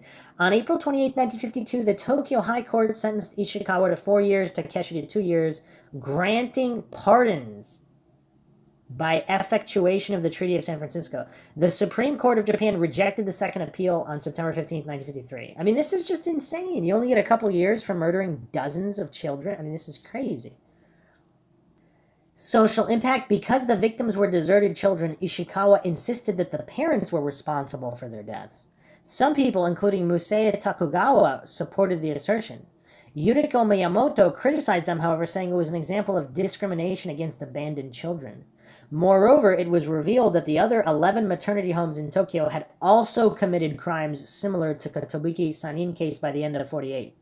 Several intellectuals, such as Dr. Takeshi Hayashi and a politician, Tamayo Miyagi, advocated that Japanese government should begin to consider the legislation of abortion in Japan in order to prevent recurrence of such incidents. On July 13th, 48, the Eugenic Protection Law, now the Mother's Body Protection Law, was established. On June 24th, 1949, abortion for economic reasons was legalized under the Eugenic Protection Law in Japan. You know what's weird, though, that the Eugenic Protection Law actually supports eugenics. Because the discrimination here is people are playing God and saying, well, in the womb, people are not entitled to human rights or whatever. They're human beings, if you don't want to call them a person. You don't believe they're a legal person, so you're discriminating against the unborn by stating they don't deserve human rights. They don't deserve their right to live. So the unborn human being doesn't... If you haven't listened to the abortion podcast on MINDSHOCK, check that out. It's simply a logical examination of the abortion debate. I only examine logical consistency.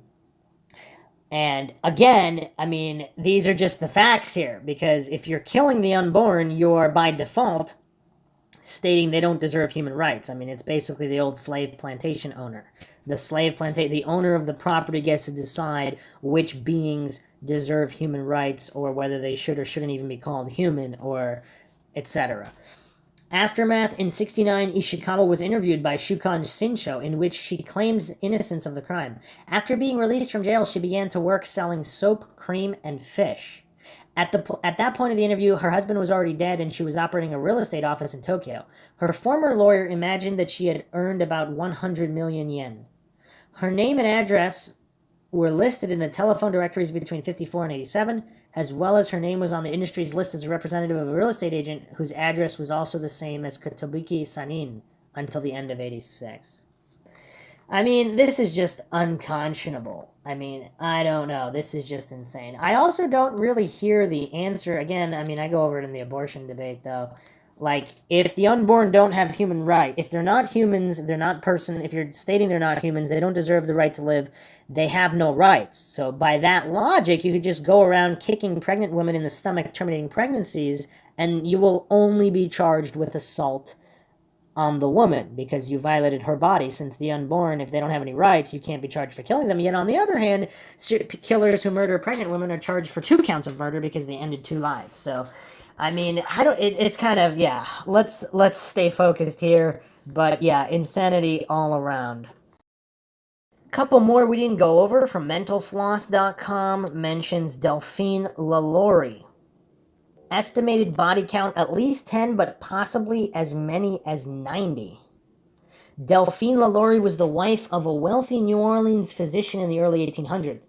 With long black hair and porcelain skin, all eyes focused on her when she threw glamorous parties.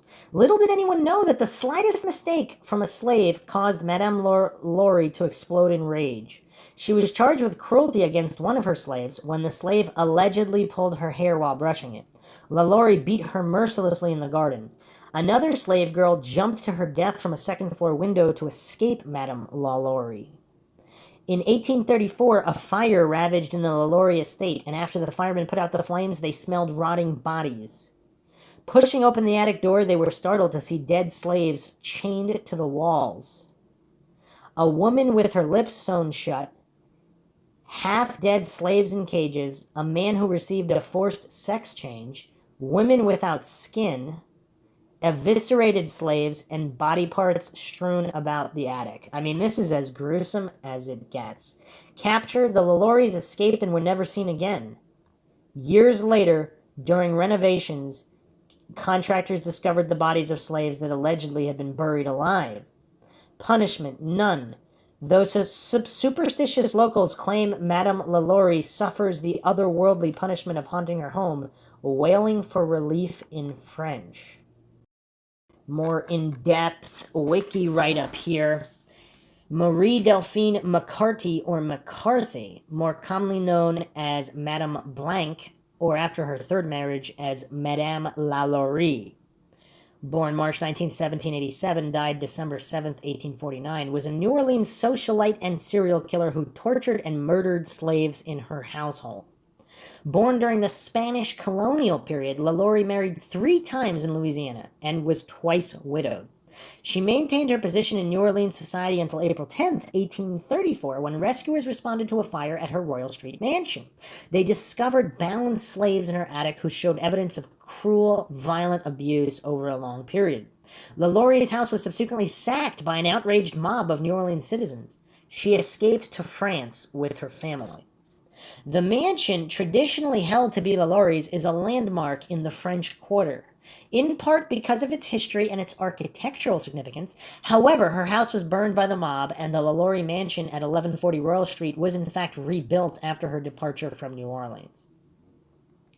Early life and family history. Marie Delphine McCarty was born in New Orleans, Spanish Louisiana, March 19, 1787, as one of 5 children. Her father was Louis Bartholomew de McCarty, originally Chevalier de McCarthy, whose father, Bartholomew McCarthy, brought the family to New Orleans from Ireland around 1730 during the French colonial period. The Irish surname McCarthy was shortened to McCarty or de McCarty. Her mother was Marie Jean Larrable, also known as the Widow Lecomte, as her marriage to Louis B. McCarty was her second. Both of Delphine's parents were prominent in the town's European Creole community. Her uncle by marriage, Esteban Rodriguez Miro, was governor of the Spanish-American provinces of Louisiana and Florida during 1785 to 1791, and her cousin, Augustin de McCarty, was mayor of New Orleans from 1815 to 1820. So this kind of sadistic torture and murder is kind of just, it seems to be popular among the so-called elites and political circles. If you haven't checked out the Johnny Gosh series on MINDSHOCK, make sure you check that out for the modern version. I mean, it's just crazy. Delphine was only 4 years of age when the Haitian Revolution erupted in 1791, something that made slaveholders in the southern U.S. and the Caribbean very afraid of resistance and rebellion among slaves. Delphine's uncle had been murdered in 1771 by his slaves, and the revolution had inspired the local Mina conspiracy in 1791, and the Pointe Coupé conspiracy in 1794, and the 1811 German Coast Uprising, all of which caused many slaveholders to abuse slaves even more harshly out of fear of insurrection. First marriage, June 11th, 1800. At age 13, Delphine married Don Ramon de Lopez y Angulo, a Caballero de la Royal de Carlos, a high-ranking Spanish royal officer, at the St. Louis Cathedral in New Orleans. Louisiana, as it was spelled in Spanish, Luisiana, had become a Spanish colony in the 1760s after France was defeated in the 7 Years' War. In 1804, after the American acquisition of what was then again a French territory, Don Ramon had been appointed to the position of Consul General for Spain in the territory of Orleans and was called to appear at the court of Spain. While en route to Madrid with Delphine, who was then pregnant, Don Ramon suddenly died in Havana. A few days after his death, Delphine gave birth to his daughter, Marie Borja, nicknamed Borquita. The widow Delphine and her children returned to New Orleans. That's interesting. So her first husband died suddenly and mysteriously. Okay, second marriage. In June 1808, Delphine married Jean Blanc, a prominent banker, merchant lawyer, and legislator. At the time of the marriage, Blanc purchased a house at 409 Royal Street, New Orleans, for the family, which became known later as the Villa Blanc. Delphine had 4 children by Blanc, named Marie-Louise Pauline, Louise Marie Laure, Marie-Louise Jean, and Jean-Pierre Pauline Blanc. Blanc died in 1816, so her second husband also died. Third marriage, June 25th, 1825, Delphine married her third husband, physician Leonard Louis Nicolas Lalaurie, who was much younger than she. In 1831, she bought property at 1140 Royal Street, which she managed in her own name with little involvement of her husband. In 1832, she had a 2-story mansion built there, complete with attached slave quarters. She lived there with a third husband and 2 of her daughters, and maintained a central position in New Orleans society. The marriage soon showed signs of strain, however. On November 16, 1832, Delphine petitioned the First Judicial District Court for a separation from bed and board of her husband, in which Delphine claimed that Lalaurie had treated her in such a manner as to render their living together unsupportable. Claims which her son and 2 of her daughters by Jean Blanc confirmed.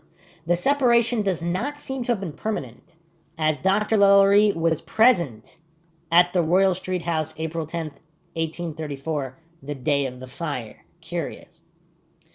Torture and murder of slaves and the 1834 Lalaurie Mansion fire. Accounts of Delphine Lalaurie's treatments of her slaves between 1831 and 1834 are mixed.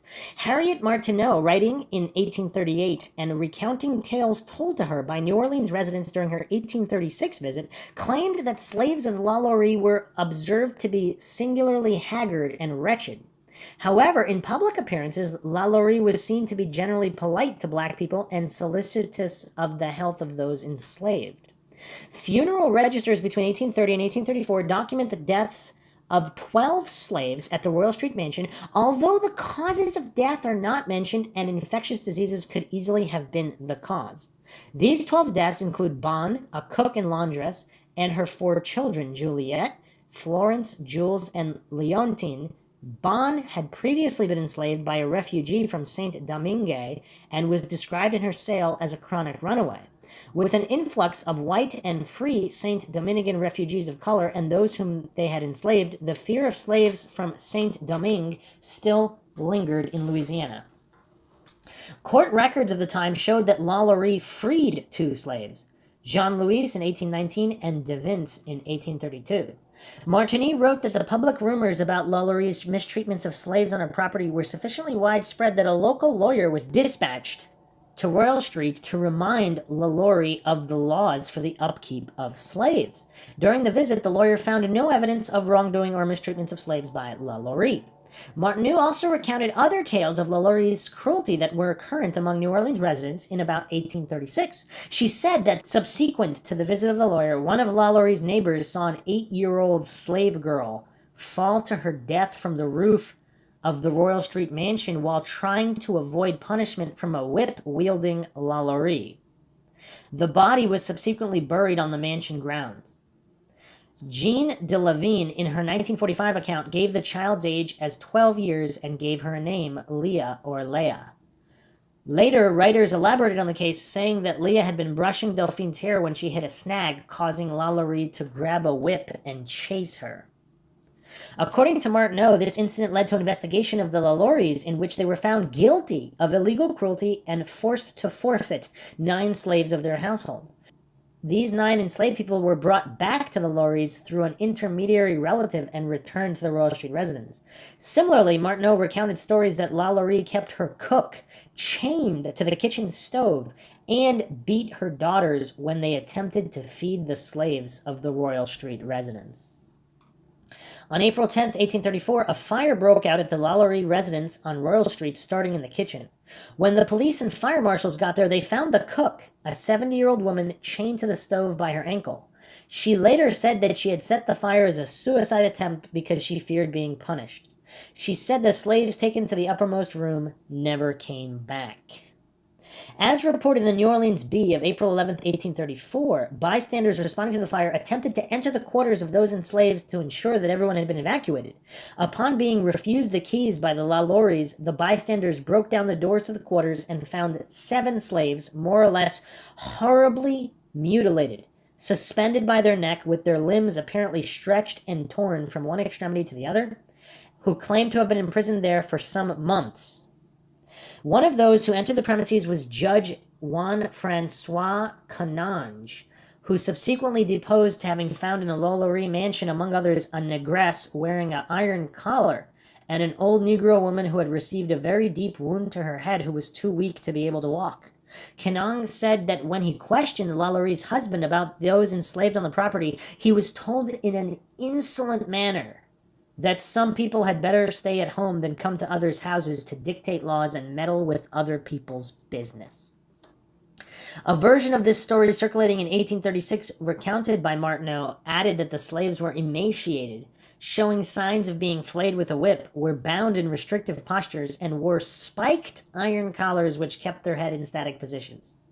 When the discovery of the abused slaves became widely known, a mob of local citizens attacked the Lalaurie residence and demolished and destroyed everything upon which they could lay their hands. A sheriff and his officers were called upon to disperse the crowd, but by the time the mob left, the property had sustained major damage, with scarcely anything remaining but the walls. The slaves were taken to a local jail where they were available for public viewing. The Bee reported that by April 12th, up to 4,000 people had attended to view the slaves to convince themselves of their sufferings. The Pittsfield Sun, citing the New Orleans Advertiser and writing several weeks after the evacuation of Lalaurie's quarters of slaves, claimed that 2 of the slaves found in the mansion had died since their rescue.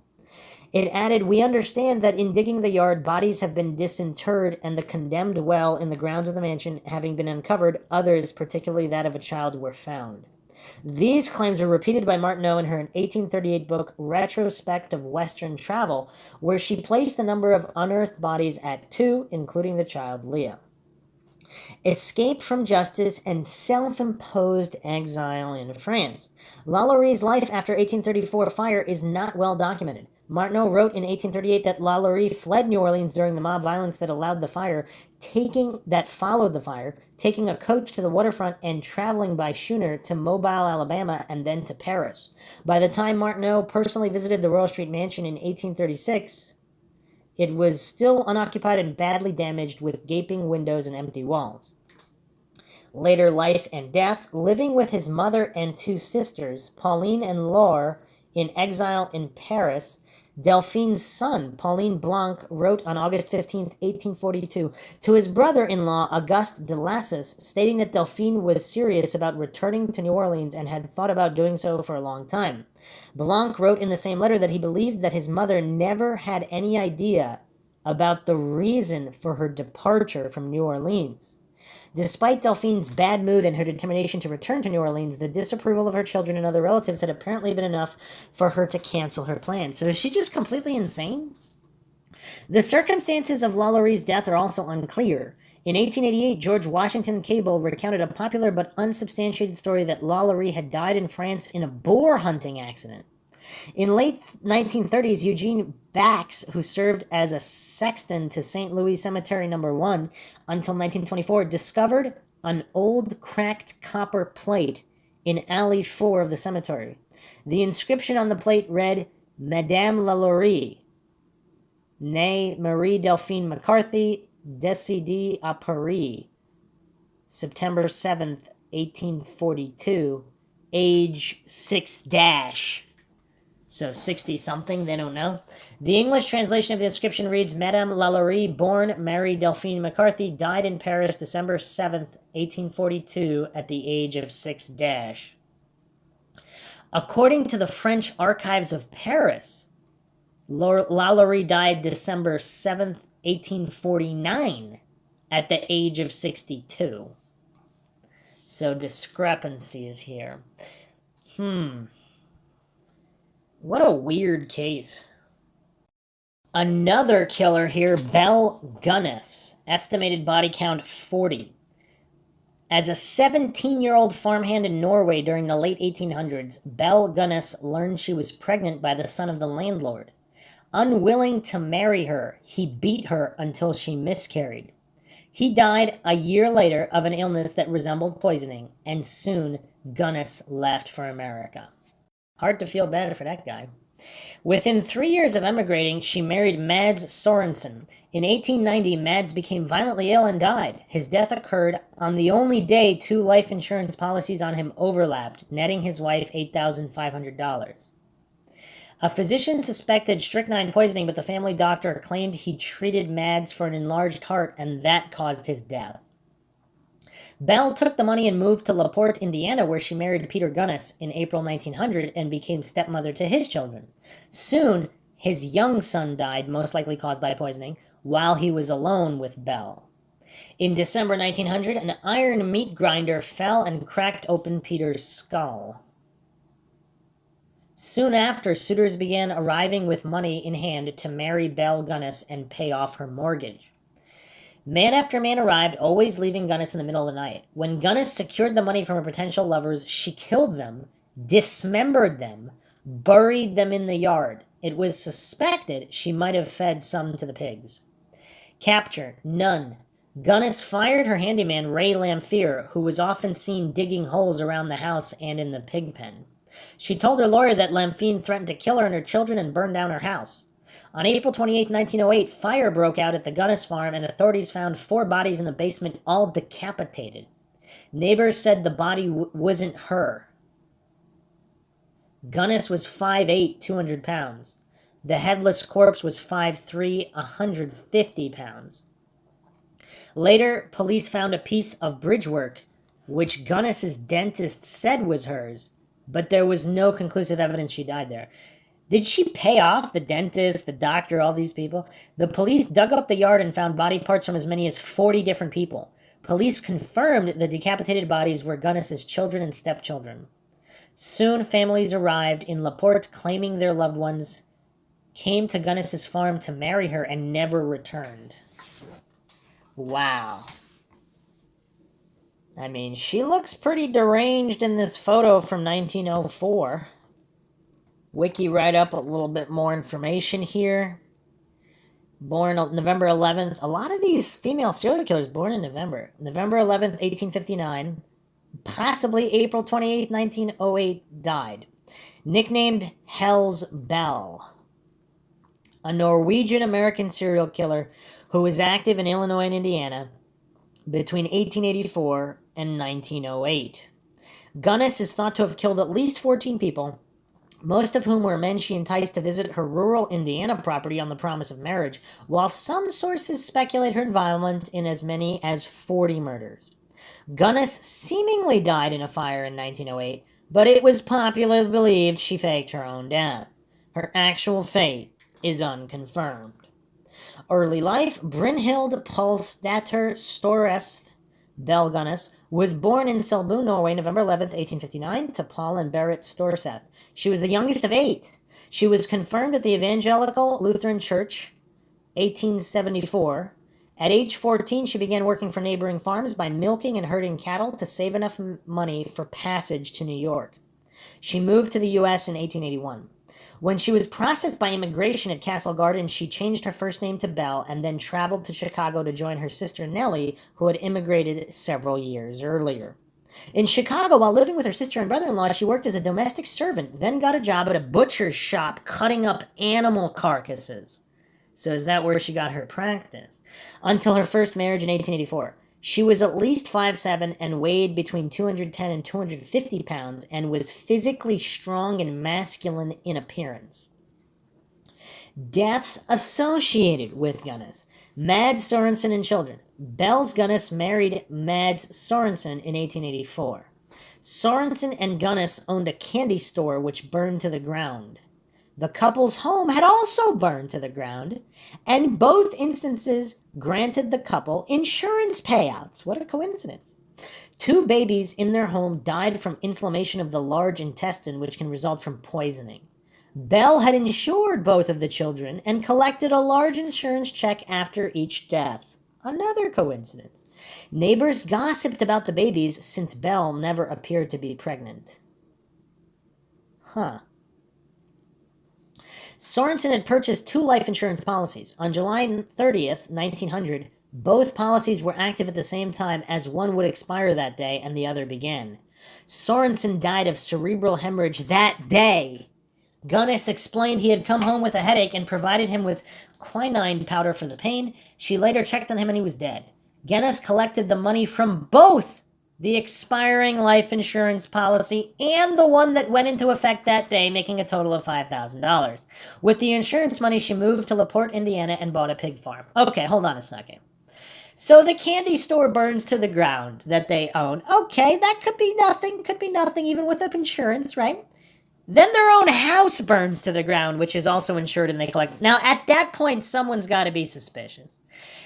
Then both children die, both insured. Now, after the first child dies, I mean, that's already crazy. The second child dies, and now they get another insurance check, and now the husband dies while one insurance policy is elapsing and another starting. On that particular day, the only day when both would be active, he happens to die, and no one asks questions about insurance payouts. So that's the 6th insurance payout. Peter Gunnis. Belle married Peter Gunnis April 1st, 1902. That's an interesting day to get married. The following week, while Peter was out of the house, his infant daughter died of unknown cause in Belle's care. Peter died 8 months later due to a skull injury. Belle explained that Peter reached for something on a high shelf and a meat grinder fell on him, smashing his skull. The district coroner convened a coroner's jury suspecting murder, but nothing came of the case. Belle collected $3,000 insurance money for Peter's death. Okay, hold on a second. So both kids from her previous marriage die with insurance payouts, then the husband dies with an insurance payout. And also their business and home also burned down. Now, her second marriage, the daughter dies, and the husband dies with an insurance payout. So all of the children she's ever had, and all the stepchildren she's ever had, and both husbands she's ever had, with all these insurance payouts, and nobody's suspecting, this is kind of weird. Disappearances. Gunnis began placing marriage ads in Chicago newspapers in 1905. One of her ads was answered by a Wisconsin farmhand, Henry Gerhalt. After traveling to LaPorte, Gerhalt wrote his family stating that he liked the farm, was in good health, and requesting that they send him seed potatoes. When they failed to hear from him after that, the family contacted Gunnis. She told them Gerhalt had gone off with horse traders to Chicago. She kept his trunk and fur overcoat. John Moe of Minnesota answered Gunnis's ad in 1906. After they had corresponded for several months, Moe traveled to LaPorte and withdrew a large amount of cash. Although no one ever saw Moe again, a carpenter who did occasional work for Gunnis observed that Moe's trunk remained in her house, along with more than a few dozen others. Andrew Helgeline and the discovery of multiple graves. Her criminal activities came to light in April 1908 when the Gunnis farmhand in LaPorte, Indiana, burned to the ground. So this would be what, the third building? In the ruins, authorities found the bodies of a headless adult woman, initially identified as Belle Gunness, and her 3 children. So all the kids she ever had, all the husbands she's ever had, and all the buildings she's ever lived or worked in, they all burned to the ground. Further investigation unearthed the partial remains of at least 11 additional people on the Gunness property.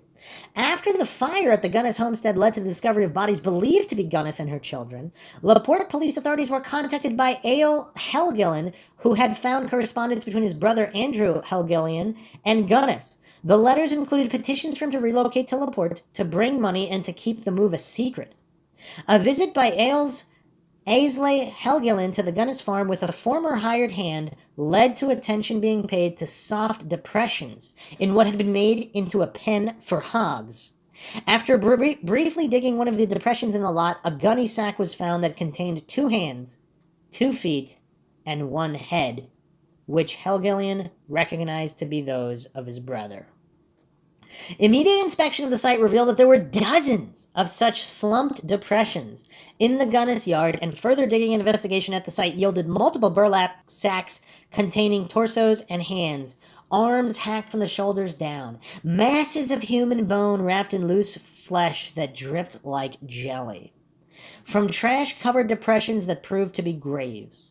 In each case, the body had been butchered in the same manner, the body decapitated, the arms removed at the shoulders, and the legs severed at the knees. Blunt trauma and gashes characterized the skulls that were found that had been separated from the bodies.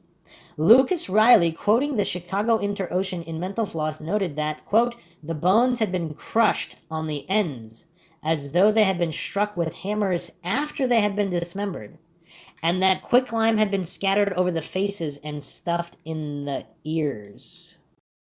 Quicklime is calcium oxide, a widely used chemical compound.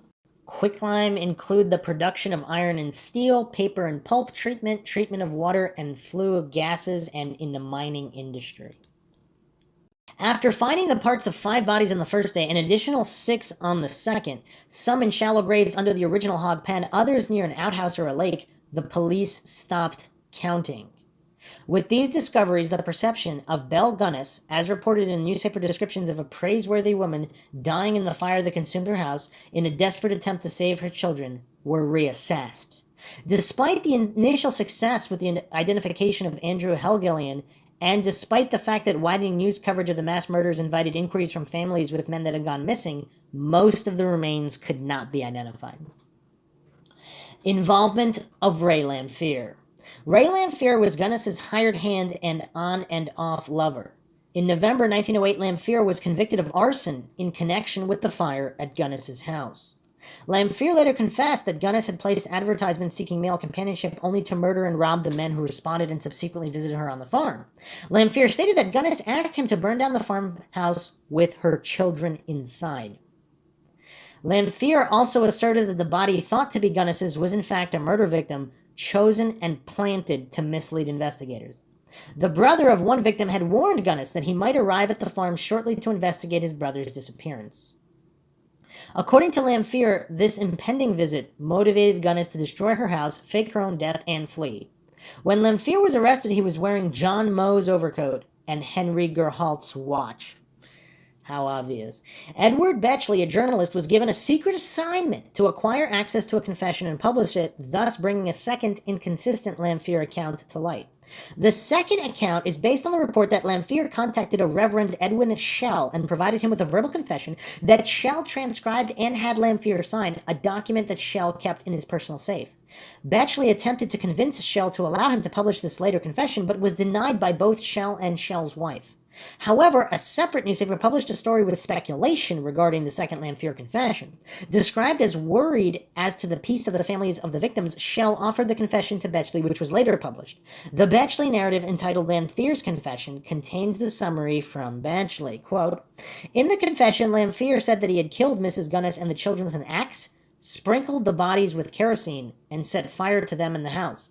It gave details of the slaying and told of his part in the farm murders which occurred at the Gunness farm, his task usually being burying the bodies in the garden. The essential fact, however, was that the murderess was not alive as a fugitive, end quote. Interesting. The publication of Lanfear's confession resulted in the subsequent arrest of his accomplice, Elizabeth Smith. The inconsistencies between the two confessions, including the matter of the survival of Belle Gunness, remain historical issues that are not fully resolved. Legacy. Belle Gunness was pronounced dead even though the doctor who performed the postmortem testified that the headless body was 5 inches shorter and about 50 pounds lighter than Gunness. No explanation was provided for what happened to the body's head. Whether Gunness died in the fire or escaped remains uncertain, although the sheriff blamed the Chicago American reporter for inventing the escaped story. Reported sightings of Gunness in the Chicago area continued long after she was declared dead. At the time, police looked into reports of women suspected to be Belle, none of which led to her apprehension. In 2008, DNA tests were performed on the headless corpse in an attempt to compare the DNA in the corpse against a sample from a letter Gunness had sent to one of her victims, but due to its age, the sample was not able to be properly tested. After Gunness's crimes came to light, the Gunness farm became a tourist attraction. Spectators came from across the country to see the mass graves, and concessions and souvenirs were sold. Moreover, the crime became an acknowledged part of the area history. The LaPorte County Historical Society Museum has a permanent Belle Gunness exhibit. Very, very bizarre, with a very mysterious end. Another dark, dark case here, Enriqueta, the Vampire of Barcelona Martí. Estimated body count, at least 12. In the late 1800s, early 1900s, when wealthy Barcelona residents wanted help with love or a cure for TB or syphilis, they visited Enriqueta Martí, who sold expensive curatives. Meanwhile, Martí lured children to her home. Before killing them, she used the rendered fat, bones, skin, muscles, and hair in her elixirs. Martí often prostituted the children. Capture. In March 1912, 2 young girls, Angelita and Teresita, escaped from Marty's flat and told the police they witnessed Martí butchering a young boy. Police searched Marty's properties and found body parts, jars of blood fat, and recipe books written in Marty's hand, specifying the horrific ingredients used in her portions. Punishment. Marty's cellmates killed her before she went to trial. I don't know if anybody has a problem with that. I mean, this is insane. Another more detailed write-up here from Wiki. Born 1868, died May 12, 1913. A Spanish child serial killer, kidnapper, prostitute, and procuress of children. She was called the Vampire of Carrer Ponent, the Vampire of Barcelona, the Vampire of the Raval in the press. Some researchers have, however, asserted that she was not a killer of children, but rather a person with mental disorders, who can only be proven reliably to have abducted one young girl, Teresita Guittard. They also contend that the black legend that is attributed to her could not be demonstrated. Early life. Enriqueta Martí was born in Sant Feliu de Llobregat in 1868. As a young woman, Martí moved from her hometown to Barcelona, where she worked as a maidservant and a nanny. She soon turned to prostitution and worked in a high-class brothel. In 1895, she married a painter named Juan Puyallo, but the marriage failed. According to Puyallo, Martí's affairs with other men, her unpredictable character, and her continuous visits to houses of ill repute caused the separation. The pair reconciled and separated approximately 6 times. At the time of Martí's detention in 1912, the couple had been separated for 5 years and had no children. Black legend. In 1909, Martí opened her own brothel, which attracted some of the more affluent in Barcelona. Some of them had unusual desires, which she accommodated for a premium. Some expressed a desire for children. To accommodate them, she dressed as a pauper during the day and frequented the poorer parts of the city. When she came across unaccompanied children, she abducted them to prostitute them in her brothel. Was she the original Ghislaine Maxwell? She begged and joined bread queues at the monasteries to find the most abandoned-looking children. By night, she attended the El Lasso, the Casino de la Arabaceta, and other places where the wealthy of Barcelona gathered, likely offering her services as a procurer of children. Wow. So this is like, wow. I mean, this is so dark. This is like the Maxwell Epstein ring over a century earlier. At the same time she was prostituting children, she was also practicing as a witch doctor. She claimed drinking the blood of children could cure tuberculosis. Uh-oh, again, is this some kind of adrenochrome a century before, and offered creams and elixirs that could stop aging and prolong life. The ingredients she used to make her remedies came from the remains of the children that she was killing, who ranged from 5 to 15. She used the fat, blood, hair, and bones. For some reason, she did not have problems disposing of her victims. Marti offered salves, ointments, filters, poultices, and potions, especially to treat tuberculosis, which was highly feared at the time, and various other incurable diseases. The wealthy paid large sums of money for these remedies. During the tragic week of 1909, she was arrested at her flat on Barcelona's Carrer Minerva, along with a young man from a wealthy family, and accused of running a brothel that offered sexual services from children. Thanks to her contacts with Barcelona's high society using her services, she was never tried. Again, echoes of the Jill Zane Maxwell Jeffrey Epstein rings. I mean, this is crazy. Over the next 3 years, many more children disappeared, but as they were from poor families, police investigations into their disappearances were minimal. Crazy. Also shades of a lot there. It is suspected that she kidnapped a large number of children over a span of 20 years. She was finally arrested in a flat in El Raval. More evidence was found in flats in Barcelona where she had lived previously. So she just left evidence everywhere. Forensic experts managed to differentiate a total of 12 children with what little evidence they were able to recover. In spite of suspicions, and because Marti did not tally her activities, experts are unsure if she was Spain's deadliest killer. It is clear that she acted for many years in Barcelona. The public suspected that someone was kidnapping babies, and many children disappeared without a trace, causing dread among the population. 29 Carrer Ponent. On February 10, 1912, she kidnapped her last victim, Teresita Guitart Congost. For 2 weeks, the city looked for her, and there was great public indignation since the authorities had been extremely passive regarding the missing children. A suspicious neighbor, Claudia Elias, found Cognos's trail. On February 17th, Elias saw a girl with cropped hair looking from a casement window of a first-floor flat at number 29, Carrer Ponent, now Carrer de Joaquin Costa. Elias had never seen the girl. She asked her neighbor if the girl was hers, but the neighbor, who was Marty, closed the window without saying a word. Elias shared this, as well as her suspicions that the little girl was Congost, with a mattress marker down the street. She also told him of the strange life that her neighbor was leading. The mattress maker informed a municipal agent, Jose Asens, of Elias's suspicions, and he in turn communicated this to the chief of the Ribaut Brigade. On February 27th, wow, it took that long, saying there had been a complaint about chickens in the flat, 2 Ribaut agents went to look for Marti. They found her in the court of Cal de Ferlandina, informed her of the accusation, then escorted her to her flat. She proved to be surprised but did not object. When the policemen entered, 2 girls were found in the flat. One of them was Teresita Guitart Congost, the other a girl named Angelita.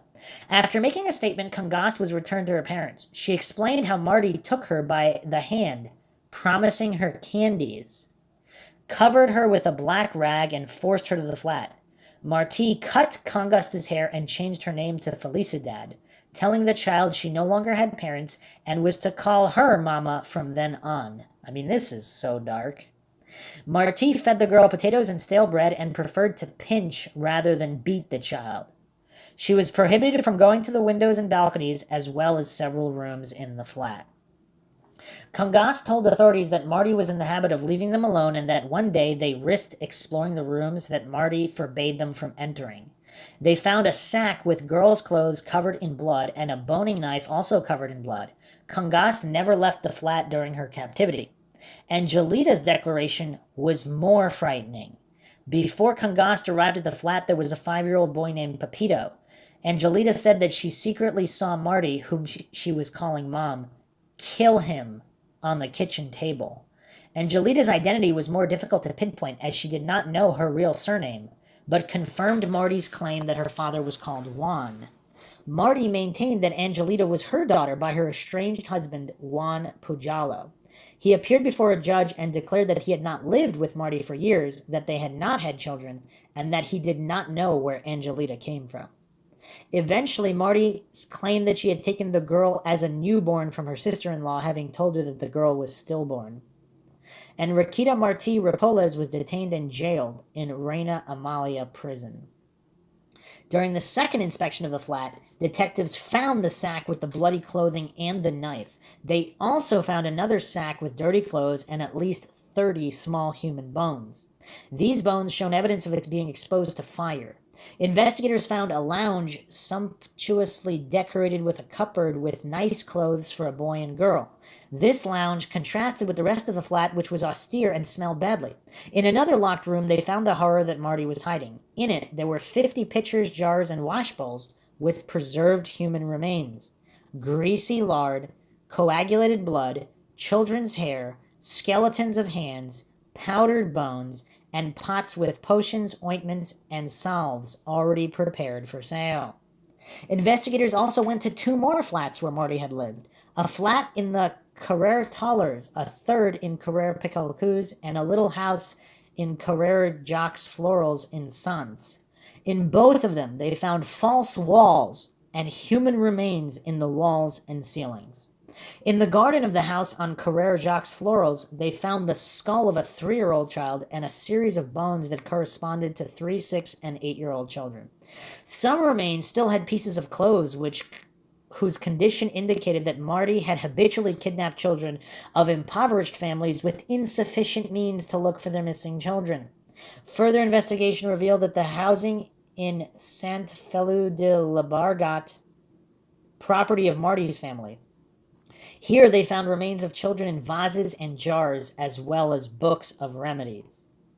In Marty's flat, they found curious things: an ancient book with parchment covers, a book of notes where she had written recipes and potions in elegant calligraphy, a package of letters and notes written in coded language, and a list with names of families and important figures in Barcelona. The list was very controversial, since the public believed that it was a list of Enriqueta's rich clients, and that because of their wealth they would not pay for their crimes of pedophilia or of buying human remains to treat their health. Police tried to stop the list from leaking, but rumors abound that it was a client list of doctors, politicians, businessmen, and bankers. So this was the original Epstein client list. With events of the tragic week in their mind and fearing riots, authorities calmed the public with newspaper articles explaining that the list contained the names of people that Marty had begged from and that they had been swindled by the lies and requests of the murderer. I'm sure everybody believed that. Marty was imprisoned in the Reina Amalia jail to await trial. She tried to commit suicide by slashing her wrists with a wooden knife. Public indignation exploded because the people wanted her to face trial and execution by garrote. Prison authorities made it known in the press that measures had been taken to ensure that Marty would not be able to kill herself. Marty was never tried for her crimes. She died a year and 3 months after her arrest at the hands of her prison mates. Her companions killed her by lynching her on one of the prison patios May 12, 1913. Some believe the inmates were paid by Marty's wealthy clients, so the details of her crimes were not revealed in a public trial. However, her death certificate gave uterine cancer as the cause of her death. Yeah, that's definitely not a cover-up. The untimely death robbed authorities of the opportunity to completely expose all her secrets. She was buried secretly in a common grave in the Cementerio del Sudost, situated on the mountain of Montjuic in Barcelona. Did Epstein kill himself? I mean, this is crazy. This is, wow. So this is the early 1900s, over a century before Epstein, and it's kind of the same events played out. I mean, history does repeat itself, doesn't it?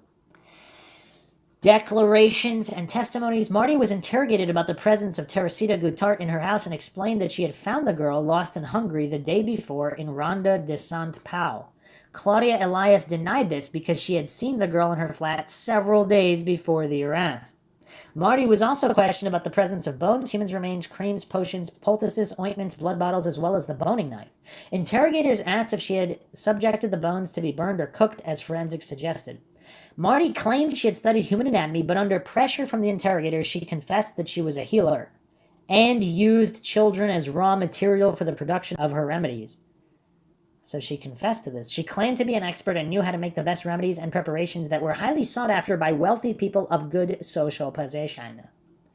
During interrogation, she disclosed the locations of her other flats, Currer Toller's, Currer Picalquez, Jacques Floral's, and her home in Saint Feliu de Llobregat, and told investigators where to look inside them. She was already known for and confessed to for her service as a procurer for pedophiles, but out of anger at the fate that awaited her, she did not name a single customer.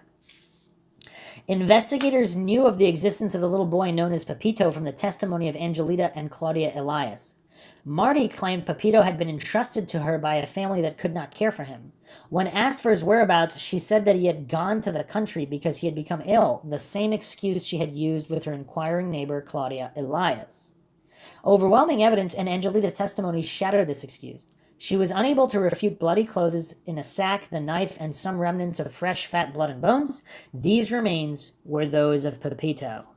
Nor could she identify the family that had entrusted her with the child, making it clear that the boy was another kidnapped child.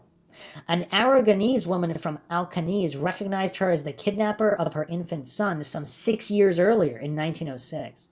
Marty displayed an extraordinary kindness to the exhausted and hungry woman after a long journey from their land and was allowed to hold the child. Using an excuse, she moved away from the mother and then disappeared. The unfortunate mother never found her son, nor came to know what she did with him. It is suspected that she used the baby to manufacture her remedies. Marty confessed that she had prostituted a girl of 17 years in a brothel on Carrer Sabadell and had also performed abortions, but she never confessed to killing anyone. Counter theories.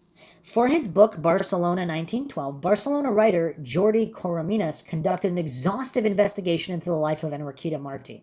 Reviewing the journalistic chronicles that were published at the time, he warned that many articles were based on the rough information that was available in the first days, but there was no subsequent investigative follow-ups. In the opinion of Corominas, Marty was in fact a woman devastated by the death of a child barely 10 months old from malnutrition. In the words of Corominas, distressed by that situation, she kidnapped Teresita, maybe to find a company for Angelita, the other girl she cared for, in the flat she shared with her grandfather. She did not have an analytical or criminal mind. Well, how would he know? Today, she would have received psychiatric care. Again, how would he know? Is this Jordi Corominas just a guy, paid by for, the families of these elites that were named in this list to do damage control? 100 years later? The facet of Enriqueta Martí as a serial killer would be, for Corominas, part of an unfounded black legend to cover cases of sexual scandals involving minors by the upper classes of society and the kidnapping of children for the cure of conditions afflicting the upper classes of the time. In his words, Enriqueta was not a murderer, but rather a paradigm of a poor and desperate Barcelona that was not the one that used to go out in the media. Many of those who came back to explain the case just read the reviews of those first few days, but they stopped investigating the last traces of the story. In his book, Corominas explains that the remains of blood found in her house belonged to Enriqueta, who suffered from cancer of the uterus that had caused her vaginal hemorrhages. On the other hand, what does that have to do with bones? On the other hand, the skeletal remains found were not shown to be of recently murdered children. According to Corominas, they were probably extracted from some cemetery. Well, how would he know? He's just assuming here? They were probably? How would he know? He didn't examine them. They were probably extracted from some cemetery and used as magical amulets, and others were animals used for cooking chicken and pork bones. He also considers that the existence of the ointments with which Enriqueta sold as medicinal remedies were not proof. So this is just some random guy's hallucinations and opinions. Weird.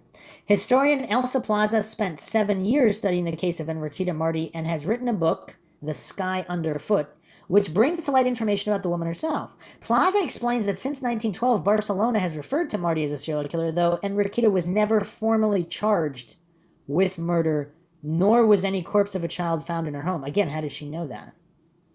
She often went begging with other women's children because there was a network of women who helped each other, or because she's trying to get access to children. It was eventually shown that Angelita was truly her niece by her estranged husband, Maria Pujalo. Marty's story had generally been told by men.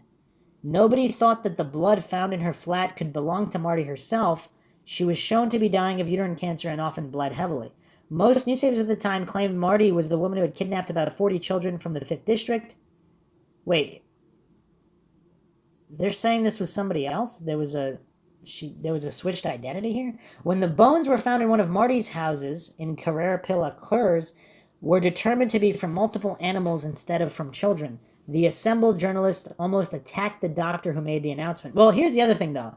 If these are elites with tons of money, they could have just paid the doctor to say that. I mean, this isn't rocket science. Again, I'm not claiming it's one way or another, but this is just kind of weird how these people can't even consider the possibility that these elites would do anything to keep their names from coming out.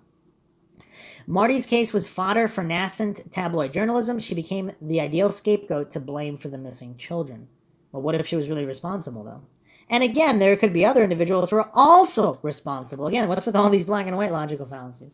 Shortly before Marty's arrest, police had closed a brothel in Carrera Botella that had prostituted children. The fine for raping a boy or girl was 50 pesetas. A worker earned 4 pesetas a day. The owner was apprehended, but not the customers. In addition, Barcelona was a major producer and exporter of pornography, exporting films and pictures to the rest of Europe and the Americas. Plaza explains that the entire trial was staged. They wanted to cover the misery and exploitation. The point of all was the discovery of a child brothel in Carrera Botella. It is true that children disappeared. Some were sent to France, where they were exploited in glass factories outside Paris. She explains, the stolen or sold by their parents to ease economic hardship children were useful for begging, illegal adoptions, child abuse, or exploitation in factories where the hard work was crippling. We can suspect that some girls were victims of international trafficking for prostitution. Here, there are not many papers on the subject, but there are in Latin America. Girls were sent to New York, Buenos Aires, Rio de Janeiro. In 1903, the Board Against White Slavery was created and chaired by the Infanta Isabel. Plaza notes, when Enriqueta Martí died at dawn, May 13, 1913, she was attended by 2 inmates who asked if they could attend to the body. So here's the thing. Again, these historians, unless they did in their book and it was simply not outlined here, they just completely ignored all the testimony of witnesses. I mean, that's kind of weird. Smells like a cover-up. Another female serial killer known as Amy Archer Gilligan was also known as an angel of death, the Herald Shipman of her day, according to SerialKillerShop.com. She ran a nursing home in Windsor, Connecticut, and used her medical role to kill off elderly women and men for profit. Gilligan opened up her care home in 1901, and over the ensuing 13 years, she married 5 different male residents, all of whom died shortly after marrying. After ensuring their lives, Gilligan would use arsenic or strychnine to gradually poison her lovers. When they passed away, Gilligan would collect the life insurance payout. Furthermore, a number of elderly women died under Gilligan's care too, many of which had named Gilligan as their beneficiary in their will in the months prior to their deaths. In total, authorities found 48 deaths from her activities. A lot of common themes here. Collecting insurance and poisoning with arsenic and strychnine. The wiki has a little bit more info. Born October 31st, 1873. Kind of ominous here. For Amy Dugan's sister Archer Gilligan. A nursing home proprietor and serial killer from Windsor, Connecticut. She murdered at least 5 people by poisoning them. One of her victims was her second husband, Michael Gilligan. The others were residents of her nursing home. It is possible that Archer Gilligan was involved in more deaths. The authorities counted 48 deaths in her nursing home, the Archer Home for the Elderly and Infirm. The case attracted wide publicity at the time and has been cited as an inspiration for the play Arsenic and Old Lace and for Frank Capra's later film of the same name. Childhood and marriages. Amy E. Duggan was born October 31st, 1873 to James Duggan and Mary Kennedy in Milton, Connecticut, the eighth of 10 children. She attended the Milton School and the New Britain Normal School in 1890, as opposed to an abnormal school. Amy Duggan married James Archer in 1897. A daughter, Mary J. Archer, was born December 1897. The Archers first became caretakers in 1901, hired to care for John Seymour, an elderly widower. They moved into his home in Newington, Connecticut. Seymour died in 1904. His heirs converted the residence into a boarding house for the elderly, and the Archers remained to provide care for the elderly for a fee. They paid rent to Seymour's family. They ran the boarding house as Sister Amy's nursing home for the elderly. In 1907, Seymour's heirs decided to sell the house. The Archers moved to Windsor, Connecticut, and used their savings to purchase their own residence on Prospect Street in Windsor Center. They soon converted it into a business, the Archer Home for the Elderly and Infirm. James Archer died in 1910, apparently of natural causes. The official cause of his death was Bright's disease, a generic term for kidney diseases. Amy Archer had taken out an insurance policy on him a few weeks before his death. The policy benefit enabled her to continue operating Archer Home. In 1913, Amy married Michael W. Gilligan, a widower with 4 adult sons. He was reportedly wealthy and interested in both Amy and in investing the Archer Home. However, on February 20th, 1914, after only 3 months married to Amy, Michael died. The official cause of death was acute bilious attack, in other words, severe indigestion. Amy was once again financially secure because during their short marriage, her new husband had drawn upon a will, which he left his entire estate to her. The will would later be determined a forgery, as it was apparently written in handwriting matching Amy Archer Gilligan's own. Murders. Between 1907 and 1917, there were 60 deaths in the Archer home. Relatives of her clients grew suspicious as they tallied the large number of deaths. Only 12 residents died between 1907 and 1910, but 48 residents died between 1911 and 1916. Among them was Franklin R. Andrews, an apparently healthy man. On the morning of May 29, 1914, Andrews was doing some gardening in the Archer house. His robust physical condition deteriorated in a single day, and he was dead by evening. The official cause of death was gastric ulcer. After Andrews' siblings, including Nellie Pierce, came into possession of some of his letters, they noted occasions where Amy Archer Gilligan was pressing their brother for money. Amy's clients showed a pattern of dying not long after giving her a large sum of money. As the deaths continued, Nellie Pierce reported her suspicions to the local district attorney, but he mostly ignored her. So she took her story to the Hartford Courant. On May 9, 1916, the first of several articles on the murder factory was published. A few months later, the police started to seriously investigate the case. The investigation took almost a year to complete. The bodies of Gilligan, Andrews, and 3 other boarders were exhumed. All 5 had died of poisoning, either arsenic or strychnine. Local merchants were able to testify that Amy had been purchasing large quantities of arsenic, supposedly to kill rats. A look into Gilligan's will established that it was actually a forgery written by Amy. According to M. William Phelps, author of The Devil's Roaming House, investigation appeared to show that Amy was buying the arsenic to kill a large number of rats.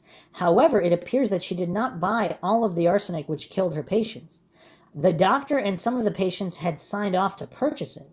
The investigation pursued Dr. King because more evidence was piling up against him, but suspicions were focused back on Amy when someone suggested to clearly check all records of arsenic purchases.